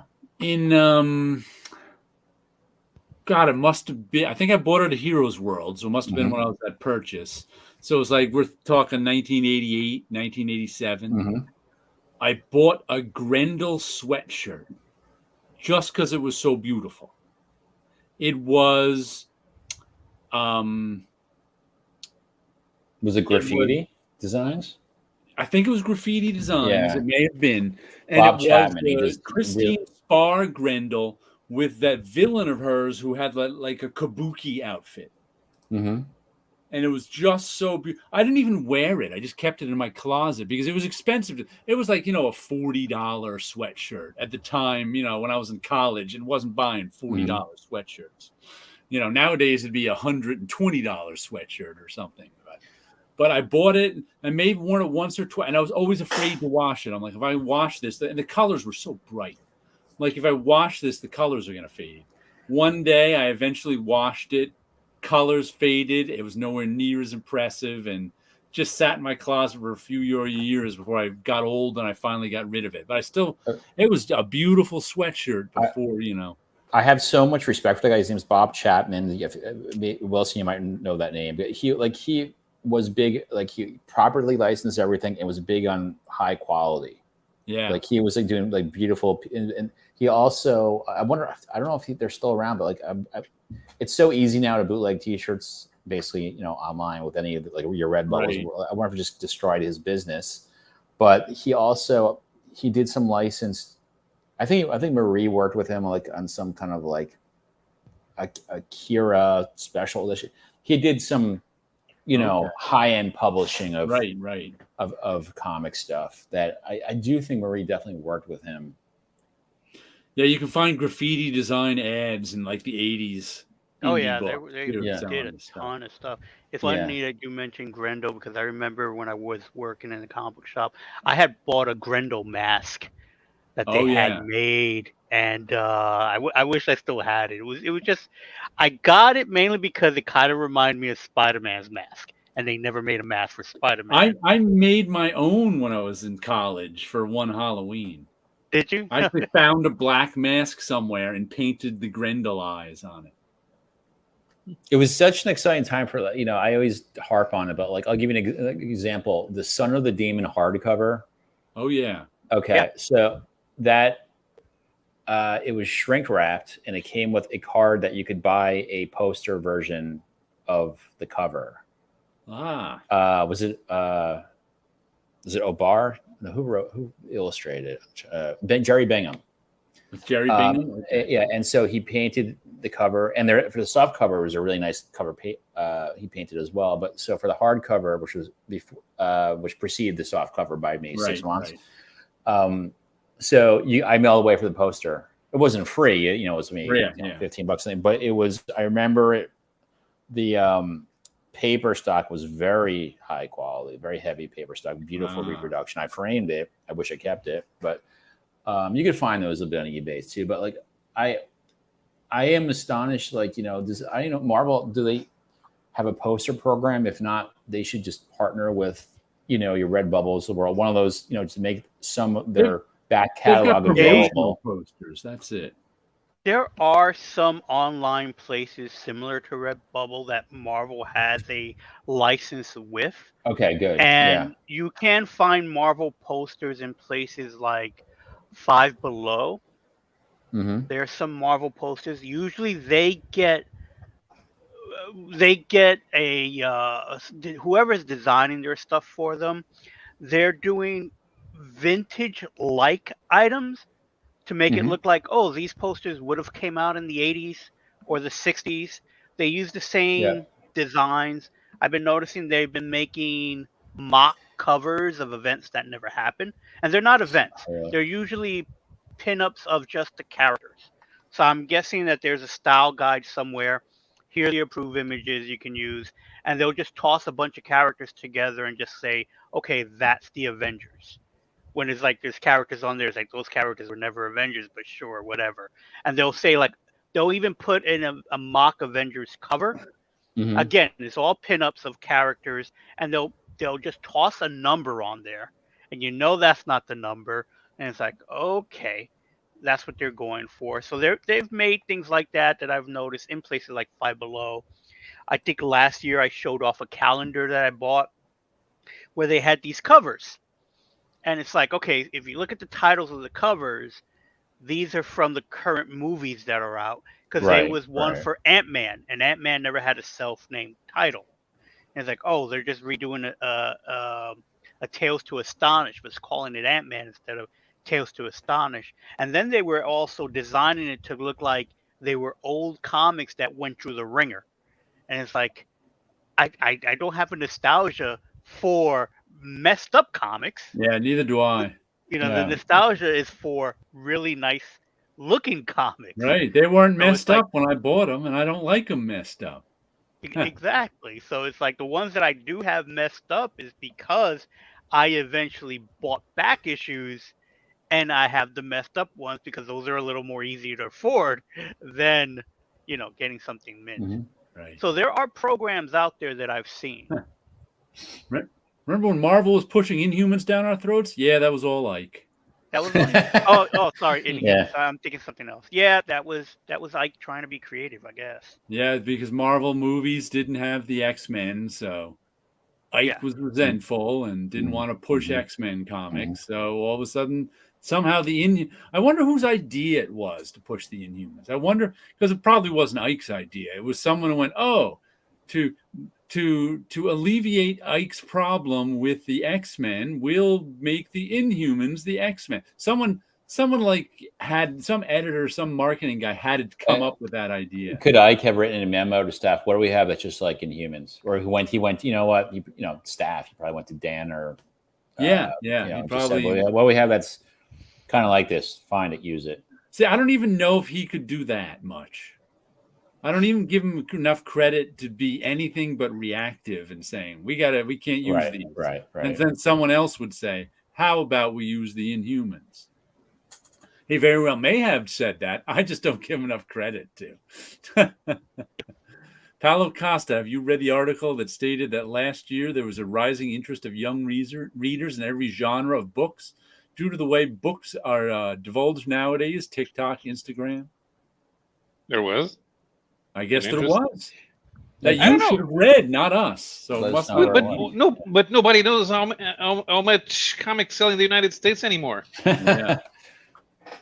Is that you can't get because of the different distributors now? No one is divulging information. Yeah. Yeah. The thing is, there was no information either back in the Diamond days. Right. There were some publishers who divulged some numbers for their titles, and because there was that ratio that I had to do it used to be of Uncanny, then became Batman. I had to do exactly that as an intern in '93, working in the marketing department, using Excel as a college student. Because we knew our numbers and we knew the ratio they're providing, we could unlock the list. Yeah. And that's what we did. And that's where my knowledge of comics came into play, because someone was in the department who I love working with very much. She was not from the comic industry, and so she was confusing Uncanny X-Men with adjectiveless X-Men. So she was pulling the wrong number. So which completely, F the number. So I had to explain that to her, and like it was sorted out. But what I'm saying is So I believe that might be the key to maintain readers coming back to a collection. Penguin seems to be benefiting from that kind of exposure. I hope so. TikTok and Instagram. I don't know. The thing is, I know Book Talk is a thing, but I don't know if it has comics with it. Book Talk as a hashtag is a thing. Comic Talk is a thing. I mean, I follow some creators that they go to the comic book shop every week. They talk about the stuff that they like. They're also not just sticking to Marvel and DC stuff. So they're talking about indie stuff and independent stuff. And there are a few, I don't know how well they're doing, but there are a few that are selling their creator-owned projects directly to the reader via TikTok. There are, you can have a TikTok store. The downside to having a TikTok store is that you do not get a one-to-one with who you're selling it to. So you can't, you get a label to slap on your item to send, but it's still behind TikTok shop. So it's for TikTok to make the money. So you are not really sending people to your website. What you're doing is that you're getting something that can be mailed. So they're keeping it where they're getting their cut, of course. Yeah. Right. So, but I've seen creators doing that or selling. Bad Ink Studios has been that's the one thing I got was from them. Speaking of creators, go ahead, Jerry. Parker Girls, Terry Moore, number 10 of 10. Very satisfying ending, very satisfying issue. He's a guy who does he's got his 10,000 loyal fans, and we all buy his stuff every time. That's a great cover too. Yeah, it is. He's one of the guys who's doing well in this business, I have to say. I'm very happy for him because he makes good comics. I have such respect on the business end of things, respect for anyone who builds that following, builds their own list, and is not beholden to, like, as Wilson was just saying, like it's like, it's piggybacking off of. He's also got a wife working with him, and I think that really helps. I've seen other guys in comics who have a good wife working for them, and it just takes the burden off of them. We all know how much work it is to try and get a comic out by yourself. Yeah. When you have, I love, when creators take their lives in their own hands, and like, but what comes with it, the part that I can't stand is the customer service part of it. Oh yeah. Like, oh, it was dinged in the mail. This is not like a 9.8, whatever, whatever. Right. All that stuff. I mean, because I've done T-shirts. I am not, but I've done it on and off for so long that, like, it really gets into, I ordered the wrong size. It fits smaller than I thought. It has, the print doesn't look exactly like it is on the screen. All that shit. So that said, I'm just a guy. Yeah. That said, anytime you can control your own destiny like that, as much as you can, I really respect. Yeah, Terry Moore's gonna, even though his YouTube channel is boring, he's really good. I'd always be curious about, like, the kayfabe guys, like how much they are able to move their stuff. I love their channel. I think they moved being that there's something called the kayfabe effect. Yeah, they claim there's a kayfabe. I've heard other people claim that too. I've heard other people claim that when they go to look for the stuff that kayfabe mentions, and it's not there. Yeah, and there's a run on it. That's what the kayfabe effect is. Yeah, and there's a run on it. I think there's something to that. The question is how much they sell their own stuff, which, even if it's 5 copies I have respect for. I mean, I really love what they do, Yeah. and I think that due to the amount of views they have, I think they should be his success stories. Yeah, being and they that it's deserve comics, it. Yeah. who knows if they actually are? But if they're not, I don't know. Ethan Van Sciver was supposed to started doing more shows so he could sell Frog comics, and he figured out that if he created drama, he had more viewers and he had more money. So there's that. Yeah, I wonder if he's still doing well. I think so. Last I don't know. Everyone's talking about $1 Everyone's talking about Eric July. So, but I don't even. I've never seen an Eric July video, and I don't know if his comic is selling or not. Yeah, I don't know. I used to check in with Ethan Van Sciver, but I don't think I have in a couple of years. So I don't know how well or not well he's doing. There was only so much propaganda I could take. Right. You know, I started following his channel when before he here's the pivot point. Like, so he was doing drawing instructional videos, very positive, and like, you know, and the pivot point, in my opinion, was when he saw Star Wars: The Last Jedi, which was the first movie I remember that really got politicized with wokeness, you know, so I don't think that's a good movie, and I'm not like, you know, I lean left, you know, so it's not like I don't like it because of the political content in it. I just think it's not a good movie. However, I will say I did think some of the stuff in there was a bit heavy-handed with social messaging, and I was like, I never saw the movie, but I'll say that was his pivot point where he discovered that he could use politics to make money. Yeah. Mm-hmm. Because I happened to be checking out his stuff right about that time too. Mm-hmm. And he went from saying he's not really a Star Wars fan to great big Star Wars fan in his intro. When that movie started making him, being against that movie started making his money. And I'm like, I heard that. I'm not going to pretend that he used to say, well, I'm not really a Star Wars fan, but I checked this out. To in his intro, hi, I'm Ethan Van Sciver. This is a great big Star Wars fan. And but you're right. That was when he really took off, when being against that movie allowed him to sell a lot of stuff. I had no idea what his politics were. You know, I just discovered his channel. I'm like, oh, you know, this is when I was getting back into drawing and stuff, right? And I was like, I knew his politics were only because he used to argue with other comic book people on Facebook. I had always heard. Yeah, that's. You know, I'll watch him once in a while. Depends if it pops up in my feed. I haven't seen him in ages. Actually, one of his episodes that I love, this is before all the political stuff, was he at a convention, just like at a side table, he was with Keith Giffen and Kevin McGuire going through a Justice League issue, one of the Lobo issues, right? And they went through page by page, and you know, about like, you know, what they're, you know, blah blah blah. And you know, I'm a huge Kevin McGuire fan, so so that was interesting to hear, you know.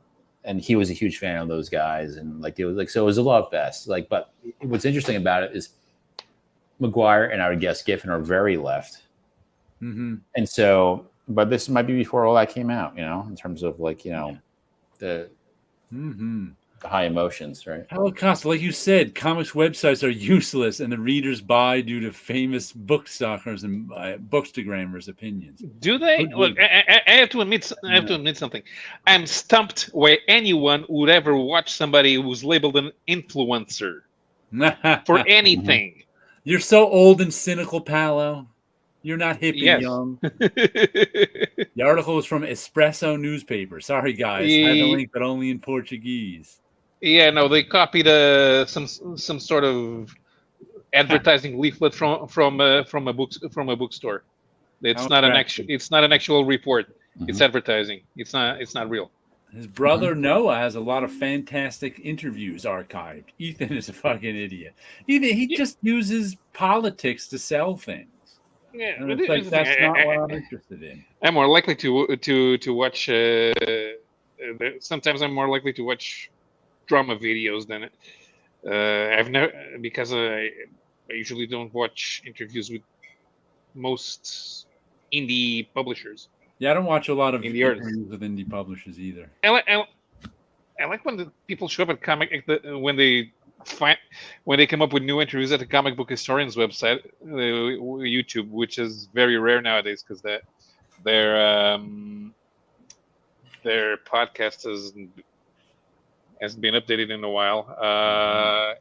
But yeah, sometimes I see there's something when sometimes kayfabe do interviews. There's this guy who also shows up in the comic book historians Facebook group, Bill Field, and he scored a few indie guys to show up on Gray Man's channel, and another guy from Indianapolis is friends with J.M. DeMatteis, and he was on. So we also managed to get him to appear on the Gray Man's channel, and those were fun interviews. Okay. Now it's time for Paulo's pronunciation guide. Oh yeah, Yeah.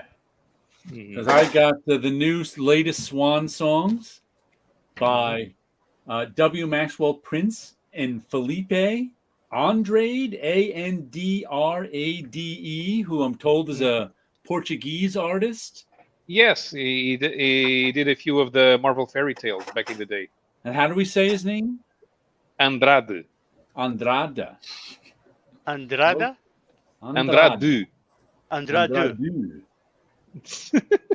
We'll show you some of his artwork. I can barely speak English, let alone another language. No, the stressed syllable is the second one. Andrade. Mm-hmm. It's got some. This is each. It's got some blue line here. He's got some different styles going on. I was going to say, are these the blue lines? Different styles, or he just didn't finish it? Yeah. Then it opens up into color, and it's and yes, the name of his figure. Each issue is a different artist. Andrade.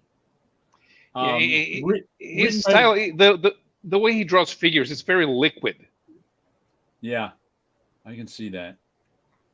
He's got each issue is the theme is sort of endings, hence Swan Song.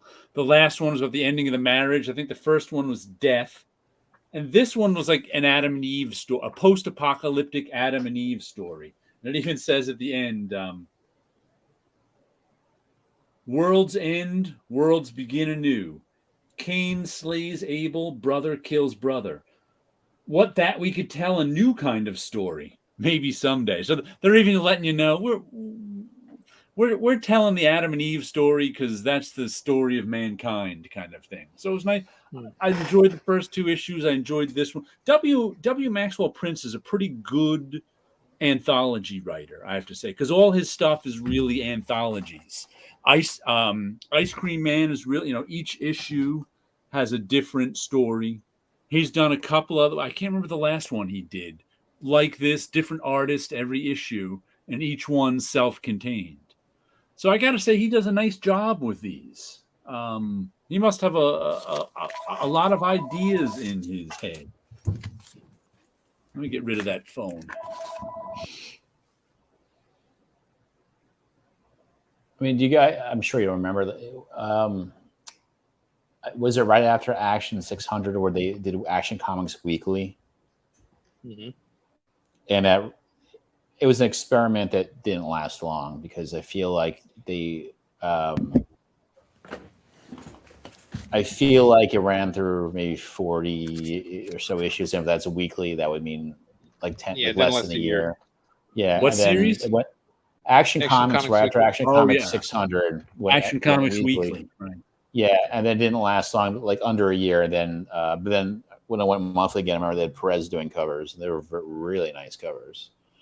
Not that I expect anything less, but so when you're talking about anthology, like, and then, Marvel Comics Presents was the first kind of book I ever got that had not backups. They're all the same 8-page stories. Jared is the only influencer I follow. I'm still waiting for him to eat Tide Pods so I can finally find out what it tastes like. I wonder what they do taste like. That is so 5 years ago. Do a 1-chip challenge. I just don't understand why people would want to watch that type of content, to be honest. It's just needless drama and stupid put-on anger. People relate to it somehow. I don't. Yeah, but it does get repetitive, especially if they hammer on the same topic. The thing is, when it became clear that Marvel and DC were never going to go back to any semblance of quality, the correct answer is to ignore what they're doing. And just try to. The thing is, without Marvel and DC, you kind of have to work at finding a title that you want to read. And for a lot of people just want to stick with Marvel and DC and then complain that it's not good. Yeah, right. But that's not productive. No. The comic about the coin wasn't a W. Maxwell Prince one. That one was the opposite. I forget who the artist was, but it was a different writer each issue with the same artist. Oh, I can't remember who the artist is now. The Silver Coin was the name of the comic, which I bought and have all the issues of over there. But for some reason, can't remember the name of the artist right now. But yeah, that was the opposite of Maxwell Prince's stuff with a different artist every issue. That had a different writer every issue. As a teacher, I see my students watching that type of content, then being influenced to go and look for the books. Okay, that's the book talk stuff. I don't know. I see more women reading on the bus nowadays. Yeah. There's actually one woman reading on the bus, which means. Besides looking at their phones, I'm like the only one reading on the train when I'm in there that I notice. It's like no one. It's amazing to me. I read on an iPad too. I don't know what they're reading on their phones, but everyone's paying attention to their phone. What did it? There was some line in Dean Haspel's when he was talking about society falling apart. He's got everybody walking around their phones saying like, "What about me?" or something like that. Let me see if I can find what they were saying in his post-apocalyptic story. There is one show that I watch in Portuguese about books, and it's hosted by the owner of a publisher, of the only publisher in Portugal that specialized in fantasy and science fiction. Although by fantasy and science fiction, it's 80% of romantic vampires. Although that's one thing, even though he owns he's the owner, he complains that he has to sell 80% romantic vampires because he wants people to read Isaac Asimov.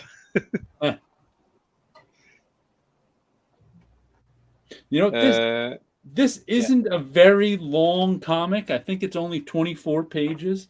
But still, every time I've looked through it tonight for a certain thing, I haven't been able to find it. There it is. It is What About Me? He's got a bunch of people walking around, looking at their phones, saying, "What about me? What about me? What about me?"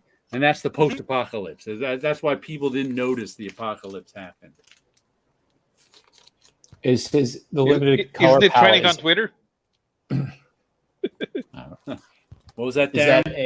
Is that a budgetary or stylistic decision? I would say stylistic, because there's no. Yeah. Well, maybe budgetary in that he's doing his own comic, and right. He wants to keep the color stripped down. But the artwork, that's what kind of artwork he does too. So it works with a limited color palette. When I worked for AWA for like 15 minutes for Bill Jemis. And Axel is there, right? Or still is. I brought in is it alternate comics? They're the ones that are on newsprint. It's like $1.50. Yeah, but it's not really alternative. Yes, alternative. Thank you. And I think they have. Is it maybe at least the one I had was like one color, like a spot color, like red. So it was black ink and the one. The ones I had were full color. I'm trying to think. Maybe it was. I couldn't tell you what series it was. But I thought it was interesting. Listen, they got their price down to like $1.50. Yeah, I think that's because nobody was getting paid to do them too. Sure. Titkel and Jared Wilson Paolo, Darren Chris. I trust to have good opinions about new comics. Don't trust me because I'm not. Don't trust me. No, we're a menace to society. Yeah. Yeah, you can trust these other three, not me. You know. The last thing I got this week was issue 3 of 4 of Weird Work. And I have to say, as much as I enjoy the weird, shaky Kane art, my God, this writer turned out to be boring.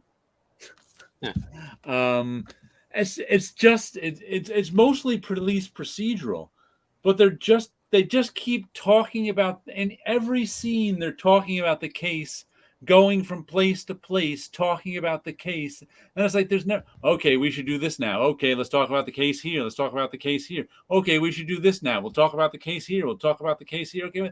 I'm just like, I don't even know what the case is about anymore. They just keep talking about it. And I love the weird Shaky Kane characters and weird Shaky Kane artwork. Nice splash page there. But I don't even know what the case is. I've lost track completely because they just keep interviewing people and moving on to the next person they're interviewing and going back to the captain's office and talking to him and then going out to interview another person. And it's just like, oh my goodness, what's going on? I don't know.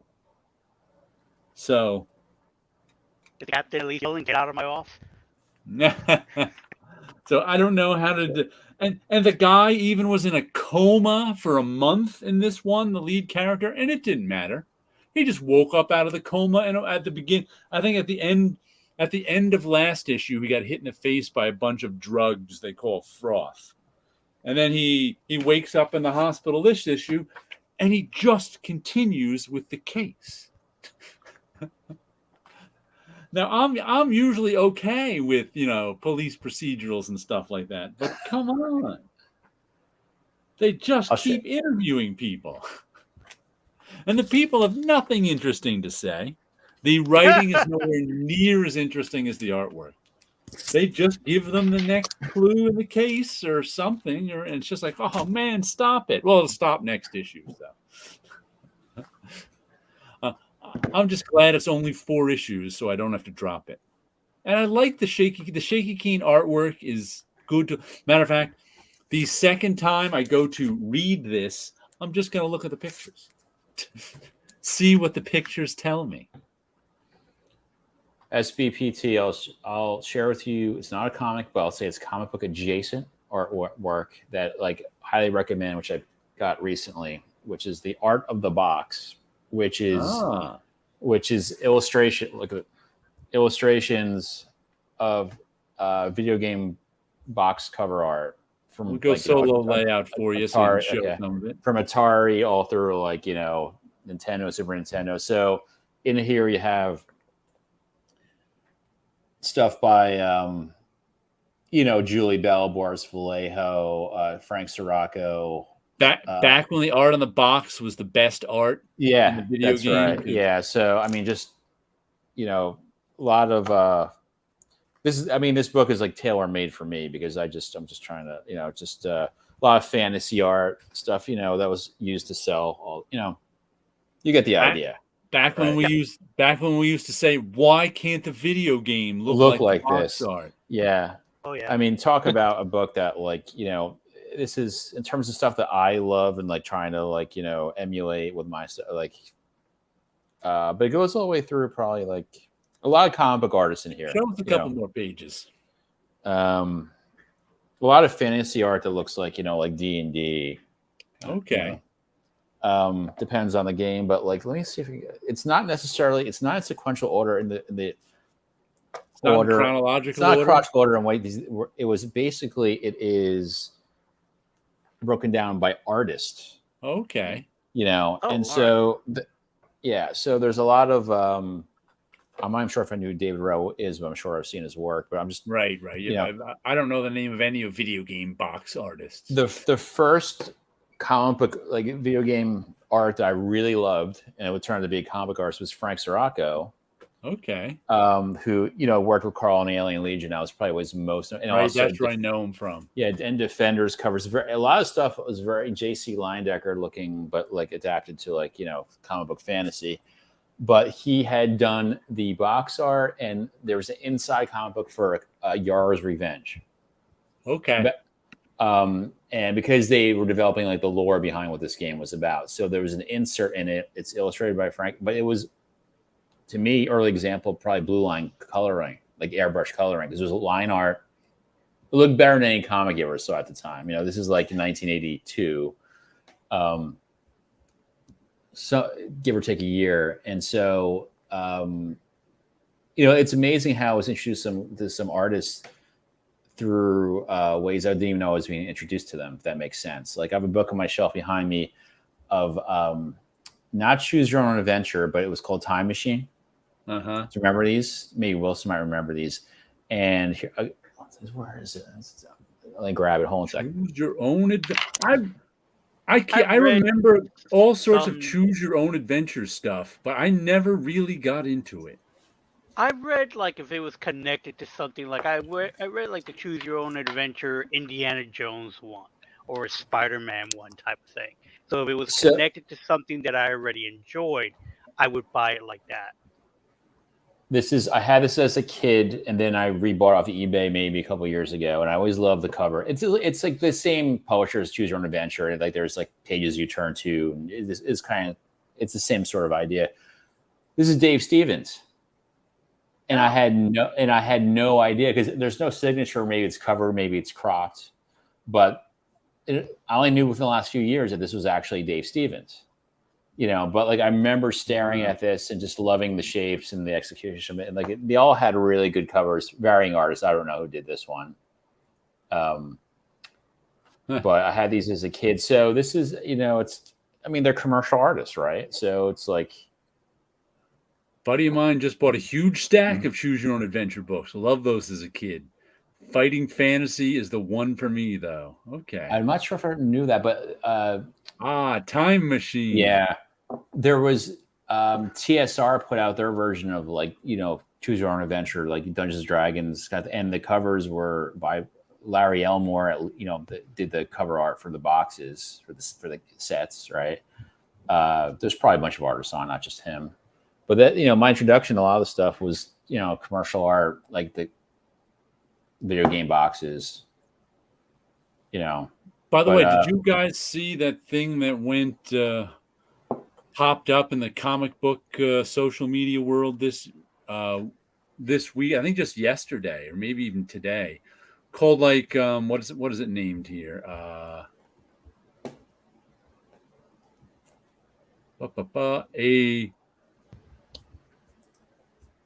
A survivor's guide to being a working comic book creator. I think I still have floating. I have not seen that. What I've been enjoying was the various artist studios. Oh yeah, popping up. I think I always love artist studios pictures. So there have been studio pictures popping up from different time periods too, which I find fascinating. Is looking at people's art setup. I feel like a few months ago there was that attempt at a kind of movement with the comics broke me movement. Mm-hmm. Yes. It did not gain traction. I feel like there was not a lot of sympathy, or maybe it was. I think there was sympathy. I saw a bit of it, but there was also not a lot of. But the rates here is what shocked me. Mm-hmm. Is that for comic, the idea that because they've got low, medium, high, and stratosphere. It's crazy to me how much more money writers can make than artists. They're just typing. I work as a copywriter, but I'm also a designer. But I work on like e-commerce emails and stuff, and like the heavy lifting is on the design side. So, and that's shapes versus like just looking at, especially on the low end, $50 to $80 a page for comic book writers. And artists get 125 to 150. I mean, but you can draw maybe, and that's for penciling and inking. Right. That's for doing the entire. That's not for penciling. So how is it possible that so divide that in half? That's 60 to 75. That's the same rate as a writer. That's crazy. It's less. It's less. Yeah. Because even if we assume that they can create a whole comic in 1 month, we can write 3. Yeah. That's what I mean. Per page, it's crazy how much. I saw these rates and I was like, that's nuts. I was thinking about this the other day with a writer. Like, if you're a comic book writer, could you write an issue a week? I would say hell yeah. Yeah. If you're disciplined, like you could probably do it in a day if you really needed to. So you want to pad out a lot of dialogue or leave a lot to the artist to draw. Yeah. If it's just like a giant fight issue or something. But I don't know, Wilson. Of all 4 of us, I feel like Wilson would have the most. Forgive me, Jared. I feel like Wilson might have the most, especially when we get to knowledge, especially when we get down to like more of the production. Well, on the colorist end, you do a ton of production. The idea that the colorist makes the same money as the writer, to me, is crazy. Because it takes so much more time to color a page. Low end 75 to 80, medium 90 to 100, high 115 to 135 a page. Stratosphere starts at $140 a page. Stratosphere isn't even very high for a colorist. Yeah, like that's what I'm saying. I want a Wilson. So when I colored, all right, when I colored, my last page rate. Now, granted, I've been in the industry next year 30 years, so I've had two colorist pay cuts. Yeah. So my highest was 110, and I was told that I was the highest paid colorist at one point. And it was like, no, I'm not. There is no way, because I'm not even good. So don't say I'm the highest paid. Everybody else has left the business, so you're the guy left.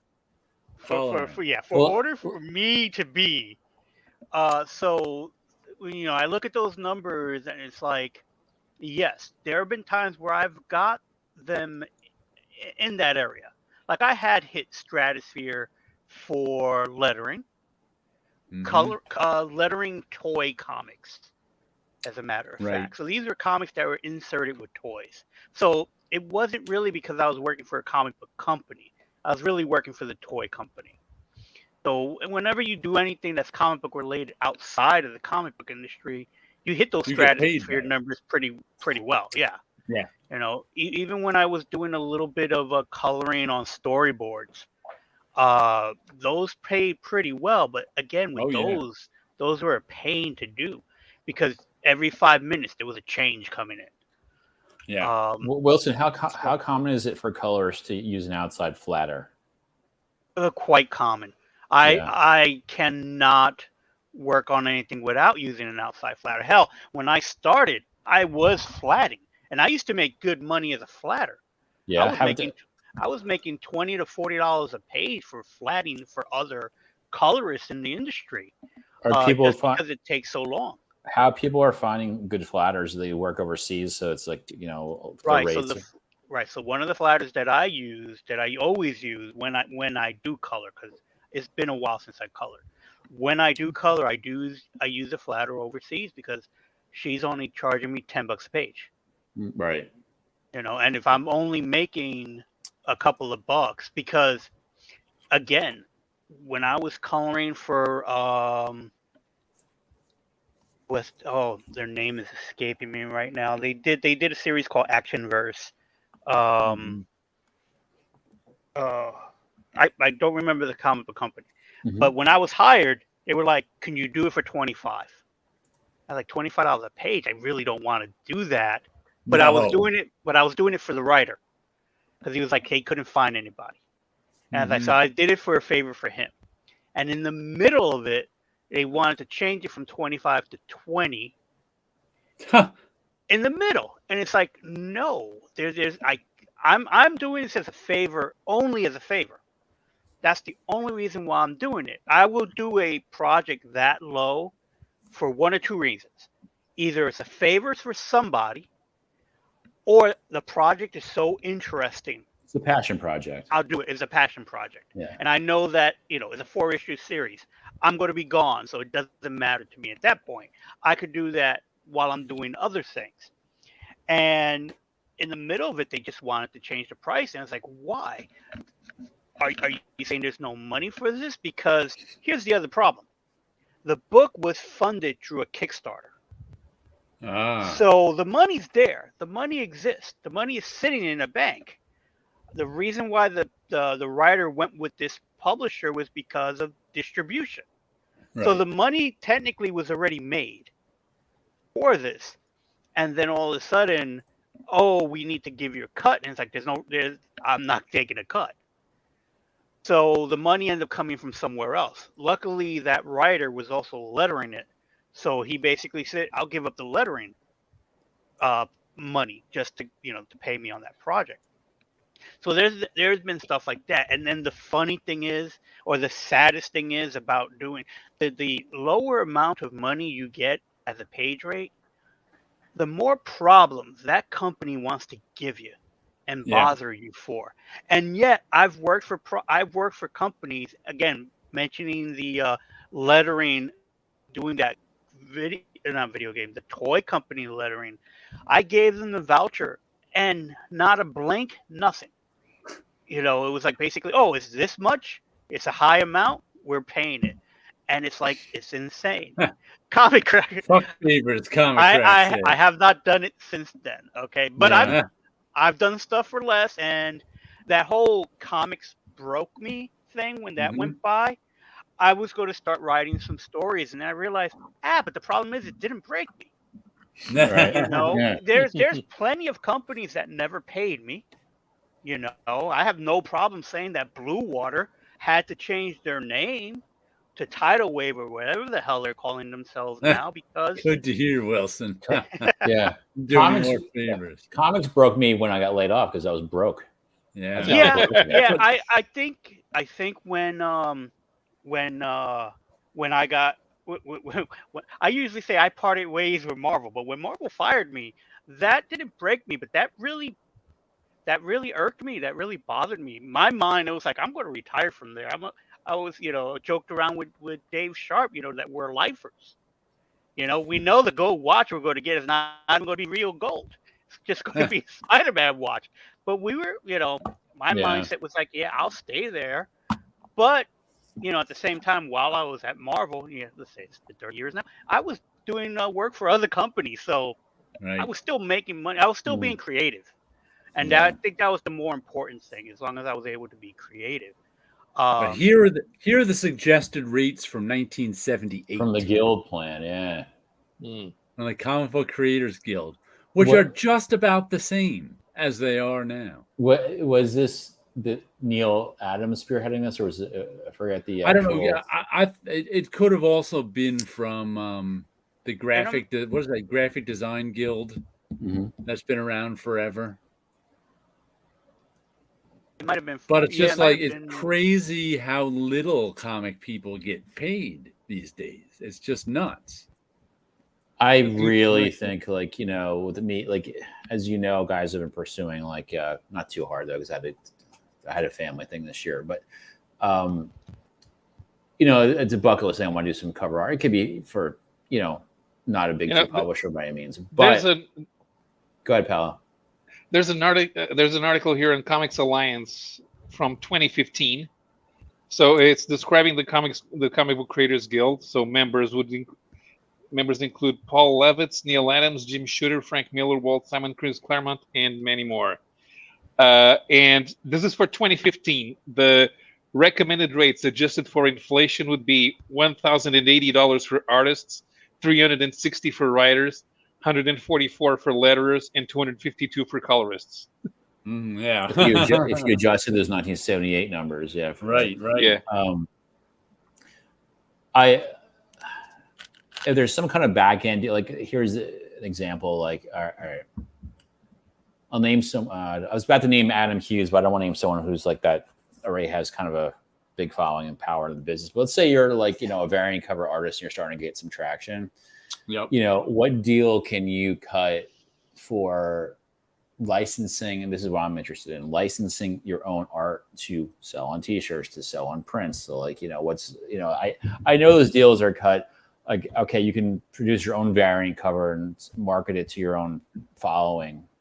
You're basically buying your own, stock, right? Right. You're buying 10,000 copies of a comic from Marvel or DC. The one that comes to mind who did this the other day again, and I really like his stuff, is John Tyler Christopher. Does a ton of Star Wars stuff with Marvel, right? Okay. And like, we're gonna like make this available like at 8:00 p.m. blah blah blah, and there's the rushes on, and he gets his stuff like slabbed ahead of time, so it's guaranteed 9.8, 9.9, whatever it is.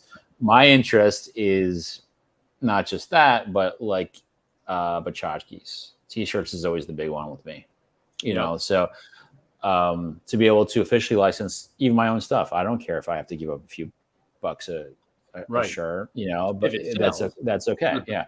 So and also, I mean, this ties into a little bit in our conversation earlier. There's flat licensing. We're gonna give you like $2 a t-shirt, right? And then there's performance based. Like, listen, I don't have the money up front to give you this, but to make up for it, I'll give you, and my books will be open. My accounting books will be open, like a percentage of the sales, like, so you can see, and so we both win, I personally think, like, I'm getting into the licensing venting tangent here, but like, if you go like TeePublic, that's owned by Redbubble, TeePublic, all it is a complete dump of wall-to-wall unlicensed merchandise. Right. 100%. I still don't know to this day why Disney and Warner Brothers and elsewhere don't class action. It's not class action, just hit them with the hammer and shut them down. Like, I don't get it. Why it's taken this long? Because it's not even hidden. You could just go on their site and just put in Batman. There's a bunch of straightforward IP infringement. So my point is, like, this stuff is freely being bootlegged anyway, for the most part. Mm-hmm. If I'm Darren Kane, I would go to Disney. Hey, I like to do officially licensed shirts of so-and-so. I'm willing to pay. There's money on the table. I'm willing to pay you. Just give it to me. There's millions or tens of millions of dollars already you're not getting from this unlicensed stuff. I'm here with money. I'm not a big boy. I'm not Old Navy, but I'm willing to give you a percentage of the profits if we come up with I've done some of those things with I've done officially licensed NFL shirts with a place called Teespring years ago. They cut a deal with the NFL to do this very thing, and elsewhere. So Teespring is who cut the deal? Teespring. So Teespring, what they're now called Spring, what they did was they approached the NFL saying, listen, there's bootleg NFL shirts everywhere. We're willing to do it the right way. So they went to a partnership with them, and then they went to some of their sellers to use their platform, me and whoever else, who they see had some marketing savvy or experience and could design well. And so you're allowed into this program. Here are the rules of the program. You can do this. You can't do this, with the logos and all that stuff. I mentioned what I've noticed with these big corporations is they like to deal with other corporations. Mm-hmm. So you as an individual will probably have a hard time. Oh, for sure. For sure. Listen, any kind of deal. With a big corporation. So because of the work I did in the sketch card market, before Disney bought Lucas, all the Star Wars stuff, if you could get a license and be what would be called in I forget the wording. You could be a official Lucas artist, and you could go to certain events like the convention that they had that were just Star Wars convention and stuff like that. And you can, because you were a licensed Star Wars artist, I don't even remember the price. You could make your own prints, have the Lucas license on it and copyright, and be able to sell these at cons and stuff like that, and be able to go to the Star Wars convention that they used to have. I mean, they still have it, but now it's all Disney owned. And because it was a smaller company, you were able to do that, where things were available like that. But again, this is all before Disney bought everything. Yeah. So I would guess that's all because of George Lucas. Mm-hmm. That's being all supportive. George Lucas had some empathy and sympathy for individual artists, because that's Right. what he was. Yeah. And Right. and he, I mean, I think in '76, like before no one knew what this thing was going to be, they had a table at like an early San Diego Comic-Con, just like selling posters and prints. Yeah. Like he, like, was very supportive of all that. Usually when you see a policy like that, it's because of one of the powerful guys, like George Lucas himself, has some knowledge and sympathy of individual artists and what they Yeah. go through. So he wants to make it easy for them at the same time as getting some Star Wars stuff out there. Yeah. As opposed to Disney, who would never think to do that, because all the people who are in charge of Disney are corporate guys who only think about making money the corporate way, making deals. Individual little guys like Darren, who very well may be able to make money for the corporation, they're not interested in that. Yeah. I mean, occasionally they'll have like a deal with like a Redbubble. Yeah.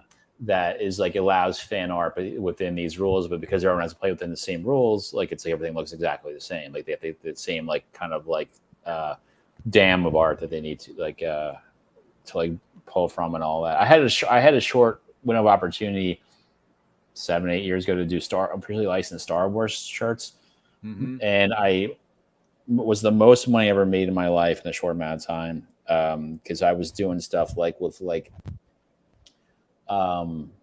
C and D list characters that people weren't really thinking about. Like they were like, this isn't gonna make money. I don't care, because I know I could sell like a bunch of Dengar shirts because no one else is doing it.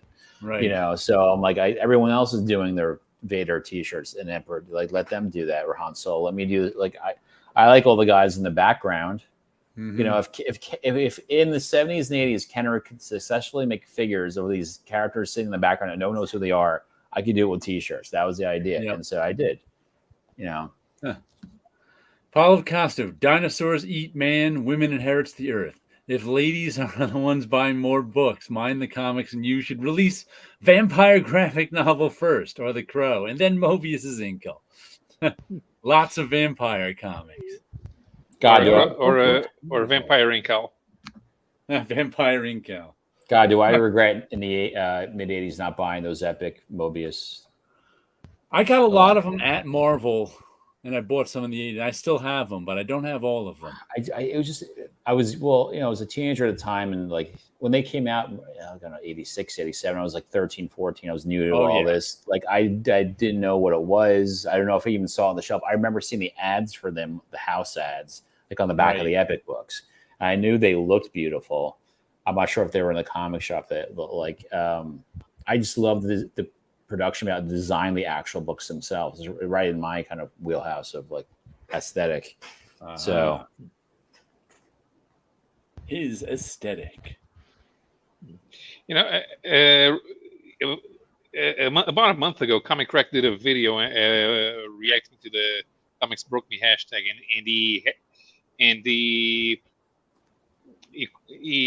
asked in the video if it was the same thing in Europe, and I looked up some numbers for him, and it kind of is. The numbers are also very low in Europe.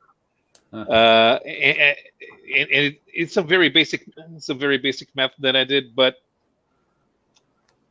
right now, if you are in the top 50, somewhere between number 3 and number 50 on the best-selling graphic novels of the year, and let's take into account in France, you can only do one comic a year, and it's 48, 60, 72 pages. You are only selling about 30,000 copies. The market in France is saturated. There are like 100 new graphic novels each week. Wow. Yeah.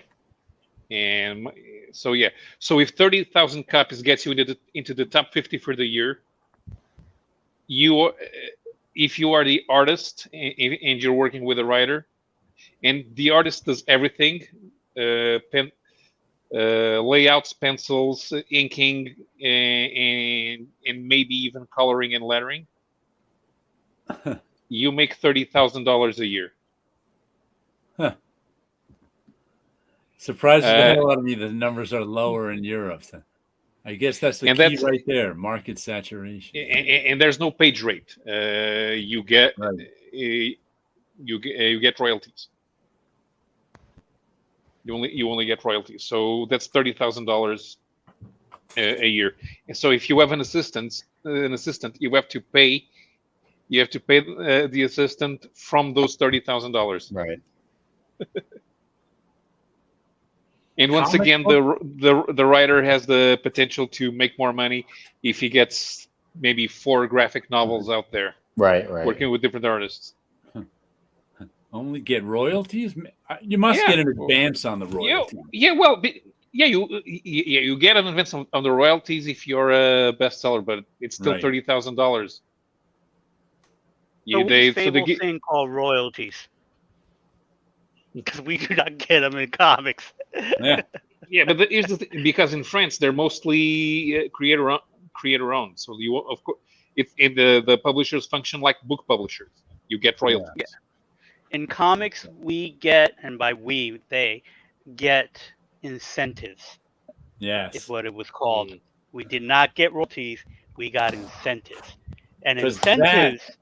When they paid that, apparently it was really, when I was there, colorists did not get incentives. It was after I left, colorists started getting incentives. Letterers, as far as I know, still do not get incentives. Nope.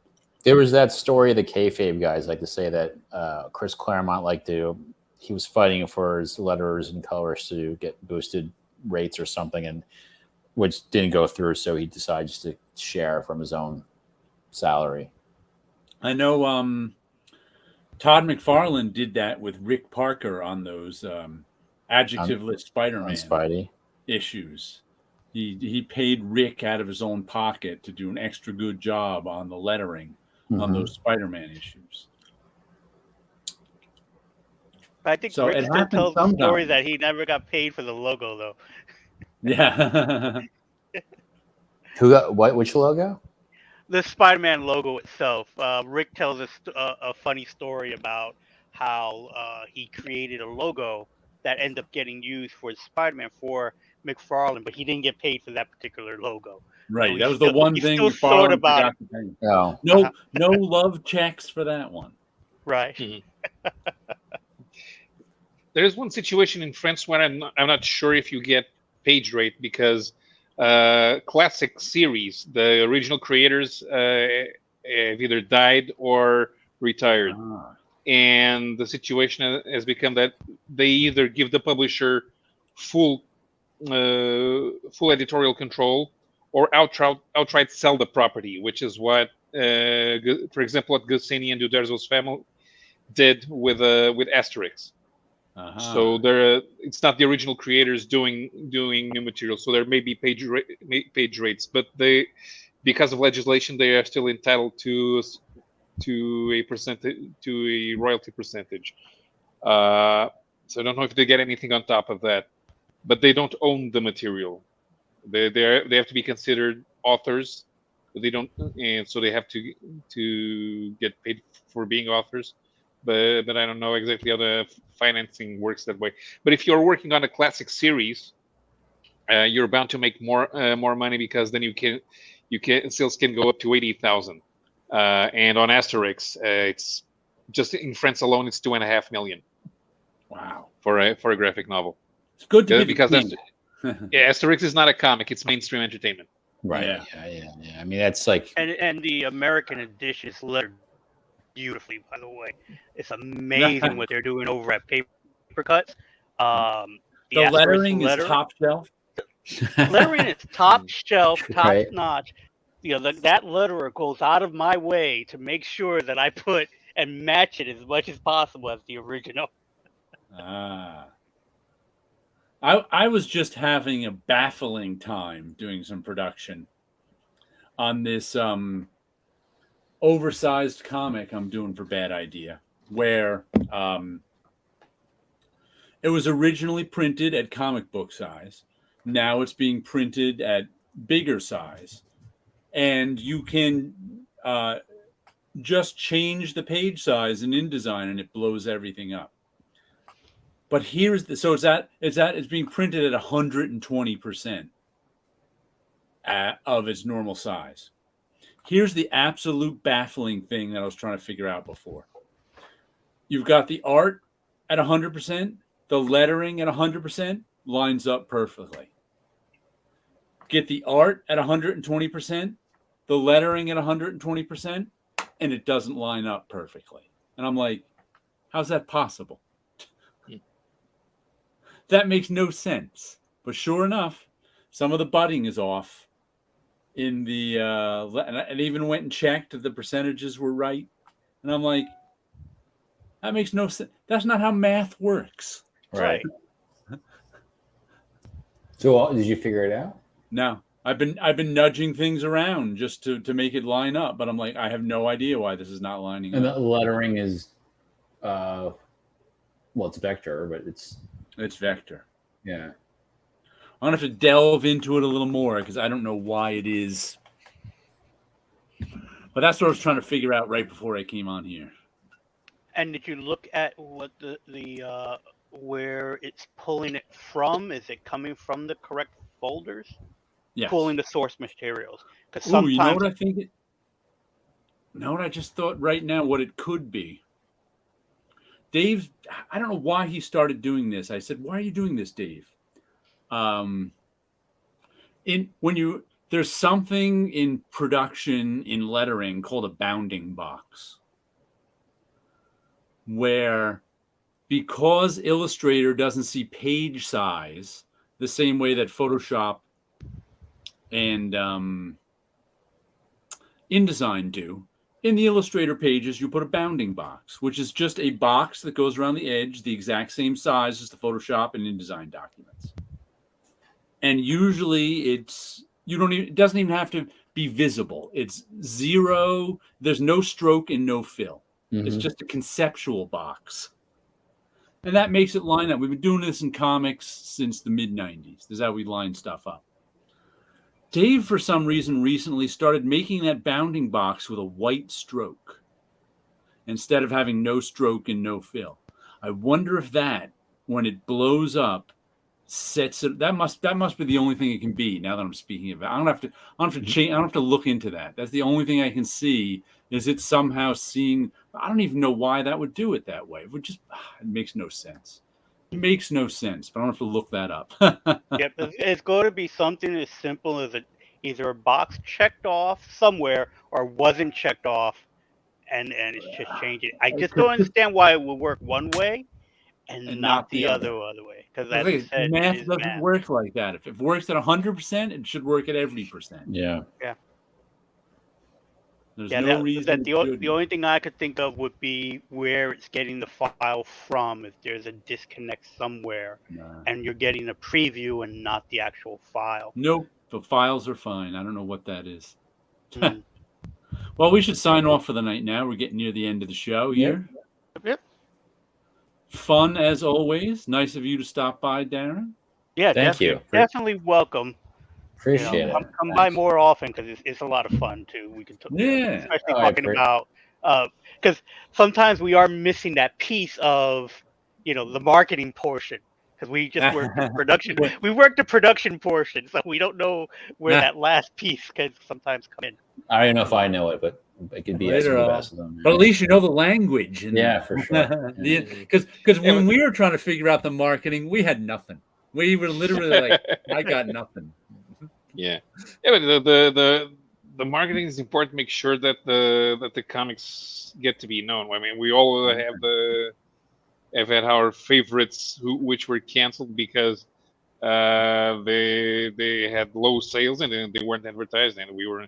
How come people don't know that the best comic in the world is out there? Mm-hmm.